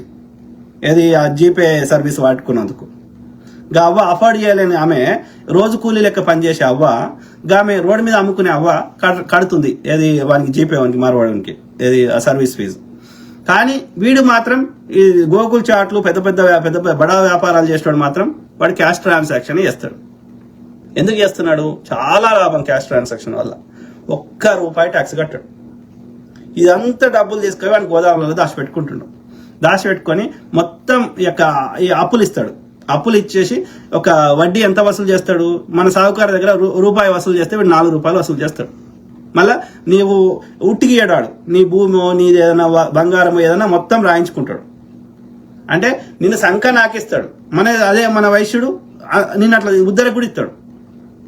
అదే అంటే ఇప్పుడు ఆయన చెప్తున్నాడు, తెలంగాణ ఆయన విఠల్ చెప్తున్నాడు, ఏది ఎన్నికలలో డబ్బులు కావాలంటే ఎంత, ఇప్పుడు సడన్ గా 100 ఎన్నికల పంచాలంటే ఎన్నికల ముందు పెద్దగా కావాలంటే ఏది 100 కోట్లు కావాలి, 50 కోట్లు కావాలంటే ఇస్తాడు క్యాష్. సో ఇచ్చే ముందు ఉట్టిగాడు ఆ 100 కోట్ల వర్త్ నీకు భూమి రాయించుకుంటాడు నీ పేరు మీద. సో అవి మళ్ళీ 4% 5% వడ్డీ వేస్తాడు. మళ్ళీ రిజిస్ట్రేషన్ ఫీజులు. ఒకవేళ నువ్వు ఏ పరిస్థితిలో కట్టలేకపోయినా ఆ భూమి వందే అవుతుంది. ఒకవేళ కడితే 5% నీకు వడ్డీ వసూలు చేస్తున్నాడు. ఇవన్నీ ఎట్లా చేయగలుగుతున్నాడు? మన దగ్గర క్యాష్ ఉంటేనే చేయగలుగుతాడు. అంటే మన ఎన్నికలని కానీ మన యొక్క దోపిడీ కానీ అన్నిటిని ఇన్ఫ్లుయెన్స్ చేయడంలో వాడు ఈ క్యాష్ని వాడుకోగలుగుతున్నాడు. గవర్నమెంట్కి ట్యాక్సులు కడతలేడు. అర్థమైందా? సో ఆ విధంగా మనకి కబ్జా పెట్టేస్తున్నాడు. మీరు క్యాష్ ఇవ్వకుండా డిజిటల్ పేమెంట్ చేసారు అనుకో, ఎవ్రీ ట్రాన్సాక్షన్ లెక్క ఉంటుంది, ఏ పైసా ఎటు పోయినా లెక్క ఉంటుంది. సో అడ్డం దడ్డం చేయడానికి ఉండదు, ఈ దోపిడీ చేయడానికి ఉండదు. బ్యాంకుల దగ్గర అప్పు తెచ్చుకుంటే తక్కువ వడ్డీకి దొరుకుతుంది మనకి. ప్లస్ ఇల్లీగల్ యాక్టివిటీ చేయడానికి ఆస్కారం ఉండదు. ఈ డబ్బులు ఇప్పుడు దీనికి ఇప్పుడు బ్యాంక్ వాడు అన్ని ఆధారాలు చూసి నీవు ఎందుకు ఏ పర్పస్ అన్ని లెక్క పెట్టి నువ్వు కట్టగలిగే శక్తి ఉందో అన్ని ఆలోచించి ఇస్తాడు వాడు లోను. నువ్వు ఇల్లీగల్ యాక్టివిటీస్కి ఇవ్వడు లోను. కానీ వీడు అట్లా కాదు. అంటే ఈ క్యాష్ ఇవ్వడం వల్ల ఇల్లీగల్ గా ఇప్పుడు బాంబులు పెట్టేయడానికి కావాల్సిన ఆ బాంబులు కొనుక్కరావడానికి 200 కేజీల RDX దేశంలోకి రావడానికి వీడు డబ్బులు పంపించుంటాడు క్యాష్. అర్థమైందా? కాబట్టి ఎక్కడ పోయినా సరే క్యాష్ సచ్చినా వాడకండి, డిజిటల్ పేమెంటే చేయండి. వీడు తీసుకోండి డిజిటల్ పేమెంట్. అర్థమైందా? సో కాబట్టి తెలంగాణ వ్యాపారస్తుల దగ్గరనే కొనుక్కోండి. 10 రూపాయలు ఎక్కువైనా, ఎన్ని రూపాయలు ఎక్కువైనా సరే, ఆ ఎక్కువ కాకుండా ఉండడానికి కోసం వీని వ్యాపారం ఎత్తేయడం కోసం తెలంగాణ ప్రభుత్వాన్ని మనం కొట్లాడి చట్టం చేయించుకుందాం. ఫేర్ బిజినెస్ చేయాల్సింది అవసరం ఉంది. అట్లా ఫేర్ బిజినెస్ చేయని వాళ్ళని పర్మిషన్లు రద్దు చేయాలి. అర్థమైందా? సో కాబట్టి ఆ ప్రైస్ మ్యాచ్ వచ్చేంత ఈ మార్వాడోడు ఏ రేటుకి ఇస్తుండో ఆ రేటుకి మన వ్యాపారి కూడా ఇవ్వాలంటే ఇవ్వలేడు. కాబట్టి ఆయనకు నష్టం వస్తుంది. కాబట్టి ఆ నష్టం ఎంత అమౌంట్ ఉందో అంత అమౌంట్ మన ప్రభుత్వం ద్వారా మన తెలంగాణ వ్యాపారికి రీఎంబర్స్ చేద్దాం. మీరు తెలంగాణ వ్యాపారి దగ్గర కొనుక్కొని ఆ రిసీటు ప్రభుత్వానికి మీరు రీఎంబర్స్కి పెట్టుకుంటే ఆ ప్రైస్ డిఫరెన్స్ ఎంత వచ్చిందో ఆ వ్యాపారి మనకి ఫైల్ చేస్తే ఇప్పుడు ఎట్లయితే ఫీజు రీంబర్స్మెంట్ చేస్తున్నాం కదా చదువుకునే విద్యార్థులకు కానీ, అట్లా మనము ఈ వ్యాపారులకి ఫీజు వాళ్ళ యొక్క ప్రైస్ డిఫరెన్స్ ని మనము ప్రైస్ మ్యాచ్ కోసం కావాల్సిన నష్టానికి కావాల్సిన అమౌంట్ ని ప్రభుత్వం రీంబర్స్ చేస్తుంది మన తెలంగాణ వ్యాపారికి. ఆ విధంగా చేసే విధంగా మనం చట్టం చేయించుకుందాం, మాట్లాడదాం, గవర్నమెంట్ తో రిక్వెస్ట్ చేద్దాం. అర్థమైందా? తప్పదు. ఇది it's crossing our limits. Okay, ఇది అస్తిత్వానికి, ఆత్మ గౌరవానికి అన్నిటికీ సంబంధించిన ముచ్చట ఉంది ఇందులో. సో ఏమంటున్నారు, పయార్ద చర్చిల్, జై భీమరావు, జై భీమరావు. ఏమంటున్నారు రాజేష్ మామిడిపల్లి. సో బ్రదర్, ఆస్ట్రేలియాలో ఆగస్టు 31వ తారీఖున వలసదారులకు వ్యతిరేకంగా ర్యాలీలు జరుగుతున్నాయి. ఈ మార్వాడీలు చేసిన దోపిడీ వల్లనే వాళ్ళు భరించి ఇప్పుడు నిరసనలు తెలియజేస్తున్నారనుకుంటా. ఆస్ట్రేలియా కూడా ఏదైనా బ్రదర్ మనల్ని అంటే రిలేటివ్లీ మన ఎస్పెషల్లీ తెలంగాణ వాళ్ళైతే ఇది సాధు జంతువు లాగానే బతుకుతారు ఎక్కడికి పోయినా. రిలేటివ్లీ నేను చూస్తున్నా, నేను అనుభవించిన, చూడడం వేరు, నేను అనుభవించిన ఇక్కడ కానీ ఇండియాలో కానీ, ఈ ఆంధ్ర వాళ్ళు కానీ లేకపోతే నార్త్ ఇండియన్స్ కానీ దోపిడీ ఏదైనా అమ్ముకునే స్వభావం, పైసా. అందుకోసం ఎంత నీచానికైనా దిగజారుతున్నారు. ఈ మీరు సినిమా ఇండస్ట్రీ, మోడలింగ్ ఇండస్ట్రీలో చూడండి, అది బెస్ట్ ఎగ్జాంపుల్. కూకట్పల్లి ఏరియా పోయి చూడండి, ఈ నార్త్ ఇండియా వాళ్ళు ఉండే ఏరియాలకు పోయి చూడండి. Very unfortunate. చివరికి పెళ్ళాలను కూడా వండబెట్టి పైసలు వసూలు చేయడానికి ఒక్క నిమిషం కూడా వెనకాడరు పైసలు వస్తాయంటే. ఇంకా అంత నీచంగా మన తెలంగాణ వాళ్ళు ప్రాణమాన్ని ఇస్తారు కానీ అట్లా చేయరు. That is the difference between them and us. ఒక సింపుల్గా, సింబాలిక్గా చెప్తున్నా, ఈజీగా అర్థం కావడానికి చెప్తున్నా. అర్థమైందా? మన బిడ్డనే కొంచెం బట్ట అటు ఇటు వేసుకుంటేనే శీర్షింత కట్టే ఎన్నో కుటుంబాలు ఉన్నాయి మన తెలంగాణలో. వెనకడ కూడా తెలంగాణలో వీళ్ళు రాకముందు కూడా ఎక్కడో తీర్థయాత్రలు పోయే దగ్గర, యాదగిరి గుట్టకారనో వేములవాడకారనో ఎక్కడో ఫేమస్ దగ్గర కటిక పేదవాళ్ళు వాళ్ళకి తెలియకుండా ఆ రొంపిలోకి నెట్టివేయబడ్డ మహిళలు తప్ప, వాళ్ళని చూస్తేనే దూరం నుంచి చూస్తేనే వాసన వస్తుంది, ఆడికి పోబుద్ది కాదు. అట్లాంటి ఎవరో చేసుకునేటోళ్ళు రెడ్ లైట్ ఏరియాలో. అక్కడ ఇవాళ మీరు కూకట్పల్లి వండి, ఇంకో హైదరాబాద్లో ఎక్కడికైనా వండి, ఈవెన్ డిస్టిక్లలో కూడా బాగుతుంది ఈ కల్చర్. ఎవరు ఎవరో తెలియదు మనకి. ఇంకా కూకట్పల్లి అయితే వరస్తిగా పబ్లిక్ లోనే మాట్లాడుతున్నారు, షార్ట్ కింత ఇది ఇంత అని. నేను వీడియోలు కూడా షేర్ చేసిన. సో అంటే ఏం చెప్తున్నా, వాళ్ళకి డబ్బులు తప్ప వేరే పరమావధి లేదు. For money they go to any extent. చంపడానికైనా సిద్ధమే, వాళ్ళు అమ్ముకోవడానికైనా సిద్ధమే, ఇంకా ఎంత నీచకైనా దిగజారుతారు. తక్కువ టైంలో ఎక్కువ డబ్బులు రావాలంటే ఇల్లీగల్ పనులే చేయాలి. లీగల్ పనులు చేస్తే అన్ని డబ్బులు రావు. సో కాబట్టి వాళ్ళు ఇల్లీగల్ పనులే ఎక్కువ చేస్తున్నారు. ఈ నార్త్ ఇండియాలో ఇట్లనే ఉంది కల్చర్, ఈ ఆంధ్రాలో కూడా ఇట్లనే ఉంది. ఇది కరెక్ట్ కాదు. అక్కడ నార్త్ ఈ కులం పిచ్చి కూడా రెండు చాట్ల ఎక్కువ ఉంది. ఆంధ్రాలో కులం పిచ్చి ఉంది, నార్త్ ఇండియాలో కులం పిచ్చి ఉంది. వాళ్ళు జాతి అంటారు, ఈడ కులం ఉంది.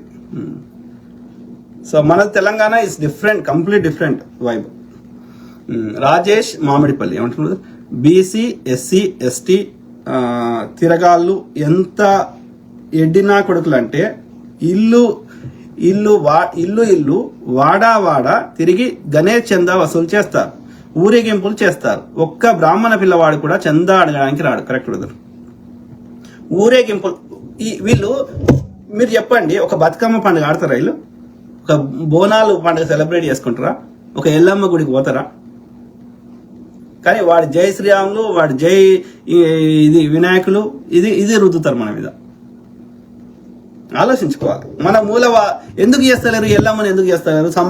సమ్మక్క సారలమ్మ దేవతలేనా అంటున్నాడు ఆయన.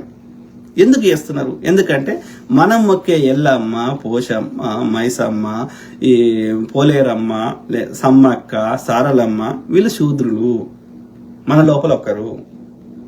కాబట్టి శూద్ర దేవతల బ్రాహ్మణుడు మొక్కడు. శూద్ర ఆడపిల్ల బతకాలని చెప్పి ఆడపిల్లని బతికించడం కోసం ఈ యొక్క శూద్ర దేవత అయినటువంటి ఆ గౌరమ్మని సెలబ్రేట్ చేసుకుంటే వచ్చిందే బతుకమ్మ పండుగ. కాబట్టి బతుకమ్మ పండుగను శూద్రామె కాబట్టి శూద్ర ఆడబిడ్డ కాబట్టి వీళ్ళు సెలబ్రేట్ చేసుకోలేదు చరిత్రలో ఎప్పుడు. సో బ్రాహ్మణ పిల్లవాడు కూడా చందా అడగడానికి రాడు. ఊరేగింపులో కనబడడు. చిన్నపిల్లవాడైన బ్రాహ్మణి కాళ్ళు మనం మొక్కాలే గాని చిన్నపిల్లవాడైన బ్రాహ్మణుడు కూడా ఈ యొక్క ముసలివాడైన శూద్రుని కాళ్ళు మొక్కంగా మీరు ఎక్కడైనా చూసిరా? మీ దండం పెడతా చెప్పండి. అందరం ఒకటే కదా, అందరం హిందువులమే కదా. ఎక్కడన్నా ఒక షాల్ అయినా, ఒక సాకల్ అయినా, ఒక మంగళ అయినా, ఒక మాదిగ అయినా, ఒక ఆరెకట్క అయినా, ఏ కులమైనా, ఓకే, బీసీ ఎస్సీ ఎస్టీలు, లేకపోతే ఇంక్లూడింగ్ రెడ్డి కమ్మ కాపు, వీళ్ళు అనుకుంటారు మేము అగ్రకులం అని, వీళ్ళు క్షత్రియులని కాదు. వీళ్ళు కూడా వ్యవసాయం చేసుకుంటే వీళ్ళు కూడా శూద్రులే. ఎప్పుడైతే భూముల రేట్లు పెరిగినాయో వీళ్ళందరికీ ప్రజల దగ్గర అంతా భూమి గుంజుకొని వీళ్ళు పెట్టుకుంటే ఇలా భూముల రేట్లు పెరిగినాక వీళ్ళ దగ్గర 4 పైసలు వచ్చినాయి తప్ప వీళ్ళు పెట్టిన వర్ణ వ్యవస్థలో వీళ్ళు కూడా శూద్రులే. రెడ్డి కమ్మ కాపు అందరు. ఓకే, అర్థమైందా? సో ఆ క్రమంలో ఇంక్లూడింగ్ రెడ్డి ఆయన కాలుముఖంగా ఒక బ్రాహ్మణుడు చిన్న పిల్లగాడైన బ్రాహ్మణుడు అయినా ఒక రెడ్డి ఆయన కాలుముఖంగా మీరు ఎప్పుడైనా చూసారా? అంటే వాళ్ళు స్ట్రిక్ట్ గా, వెరీ స్ట్రిక్ట్ గా మన ధర్మశాస్త్రాన్ని నేటికి పాటిస్తున్నారు అనేది మనం గమనించాలి. సింపుల్. మన ధర్మశాస్త్రంలో ఏం పాడైంది? బ్రహ్మ ముక్కులకి వచ్చినాడు పైన ఉండాలి, కింది భాగాల్లోకి వచ్చిన వాళ్ళు కింద ఉండాలి. కింది భాగాల్లో వచ్చిన వాళ్ళని బ్రహ్మ ఎందుకు సృష్టించిండు అంటే వాడు రాసిన పుస్తకం. ఈ పైన ముక్కులకి వచ్చిన వానికి సేవ చేయడానికి అని రాసిర్రారు. సేవ చేయాలంటే 4 మెతుకులు బతకాలి కాబట్టి 4 మెతుకులు తినాలంటే 2 రొట్టెలు ఇస్తా. నార్త్ ఇండియాలో అయితే, దక్షిణ భారతదేశంలో మీరు అన్నం తింటారు కాబట్టి మీకు 5 కిలోలు దొడ్డు రేషన్ బియ్యం ఇస్తా పరవశటి. అది తినండి, బతుకుర్రి, మాకు సేవ చేయరు. ఇది వాణి మన ధర్మశాస్త్రం. అందుకే ఇక దీనికి మూలమే గల్లది వచ్చింది కాబట్టి దీన్ని చింపితేనే ఈ యొక్క ఈ వివక్ష పోతుందని ఆయన చింపమన్నాడు పెద్ద ఆయన. ఆయన జీవితాంతం కొట్లాడింది. ఆయన భారత రాజ్యాంగం రాసింది లాస్ట్ లా, ఇక ఆయన జీవితం ending law, last 3 to 5 years. మరి జీవితం ఆయన ఫేమస్ అయింది దేనికోసం? ఆయన రౌండ్ టేబుల్ సమావేశాలకు పోయింది దేనికోసం? పూనా ఒడంబడిక దేనికోసం కొట్లాడండి? ఆయన రాజ్యాంగం గురించి కొట్లాడలే. ఆయన అది మహారాష్ట్రలో అదేంది అక్కడ ఆ గుళ్ళకి రానియాలని చెప్పి కొట్లాడింది ఎందుకోసం? అందరు దాగా నీళ్లు మనం దాగాలని ఎందుకు కొట్లాడిండు? ఆయన బయట జొరతాటలు వేసి కూర్చొని పెడితే ఎందుకు కూర్చొని పెట్టారు అంబేద్కర్ని? అంటే ఎంత వివక్ష ఉంటే అర్థం చేసుకోండి. ఏది ఆయన అత్యంత మేధావి, ఏదైనా ఇట్లా నిమిషాల్లో చెప్తాడు సొల్యూషన్ అని చెప్పి ఆ పాఠం చెప్పేటప్పుడు ఈ దళితుడు కాబట్టి ఊరవతల బడి లోపల కాకుండా బయట కూర్చుని పెట్టాడు జొరతట్టేసి. ఈయన జొరతట్టి ఈయన తెచ్చుకోవాలి మళ్ళీ ఇంటి కాడికి. సో కూర్చుండే పెడితే మళ్ళీ సపరేట్ కుండలు, అర్థమైందా? సో ఆ సపరేట్ కుండలకి వెళ్ళి కూడా ఈయన నీళ్ళు ముంచుకొని తాగొద్దు, మిగతా వాళ్ళు తాగొచ్చు, కానీ ఈయనకు ప్యూన్ పోస్తాడు, అటెండర్ పోస్తాడు పైకి వెళ్ళి. నా చిన్నప్పుడు చూసినాక ఇట్లా పైసలకి ఇట్లా ఇష్టం పైకి వెళ్ళి, అర్థమైందా? సో ఆ విధంగా ఇప్పటికి కూడా ఇస్తారు. చిన్నజీవ స్వామి దగ్గర పోయి అడగండి, ఫస్ట్ నీ కులం గోత్రం అడుగుతాడు. అడిగినాక ఆయన నీతో ఎట్లుంటాడో చూడండి ఒకసారి. దరిదాపులకు కూడా రానియాడు, అర్థమైందా? సో ఆ క్రమంలో ఏది అంబేద్కర్ గారికి ఆ లోపల పాఠం చెప్తుంటే ఆ క్వశ్చన్ అడిగిండు సారు, ఎవ్వరికి వస్తలేదు. ఈయన పోయి చెప్పాలంటే ఆ బోర్డు వెనకాల ఈ మిగతా కులాల అగ్రకులాల పిల్లల యొక్క టిఫిన్ డబ్బాలు ఉన్నాయి, సర్ది లంచ్ బాక్సులు. ఆ లంచ్ బాక్సుల దగ్గర ఆయన బోర్డు దగ్గరికి వస్తే వాళ్ళ లంచ్ బాక్సులు అపవిత్రమే అని చెప్పి ఈయన రానియలే. అంత అంటే ఆయనకు ఏది కిరాయి ఇయ్యలే. సో కాబట్టి ఆ వివక్షకు వ్యతిరేకంగా ఆయన జీవితాంతం పోరాటం చేసిండు. ఆయన రౌండ్ టేబుల్ సమావేశాలు దళితులకి ప్రతినిధిగా పిలిచిర్రు ఆయన. He became popular as a Dalit leader, అర్థమైందా? దళితులు ఒక 18-20% దాకా ఉండే జనాభా. సో వీళ్ళకి ఒక ప్రతినిధిగా వీళ్ళ హక్కుల కోసం పోరాడిన మహనీయుడు యొక్క పూనా ఒడంబడిక ద్వారా దళితులకి యొక్క రాజ్యాంగ ఇది చట్టసభల్లో అవకాశం కల్పించిండు, విద్యా ఉద్యోగాల్లో.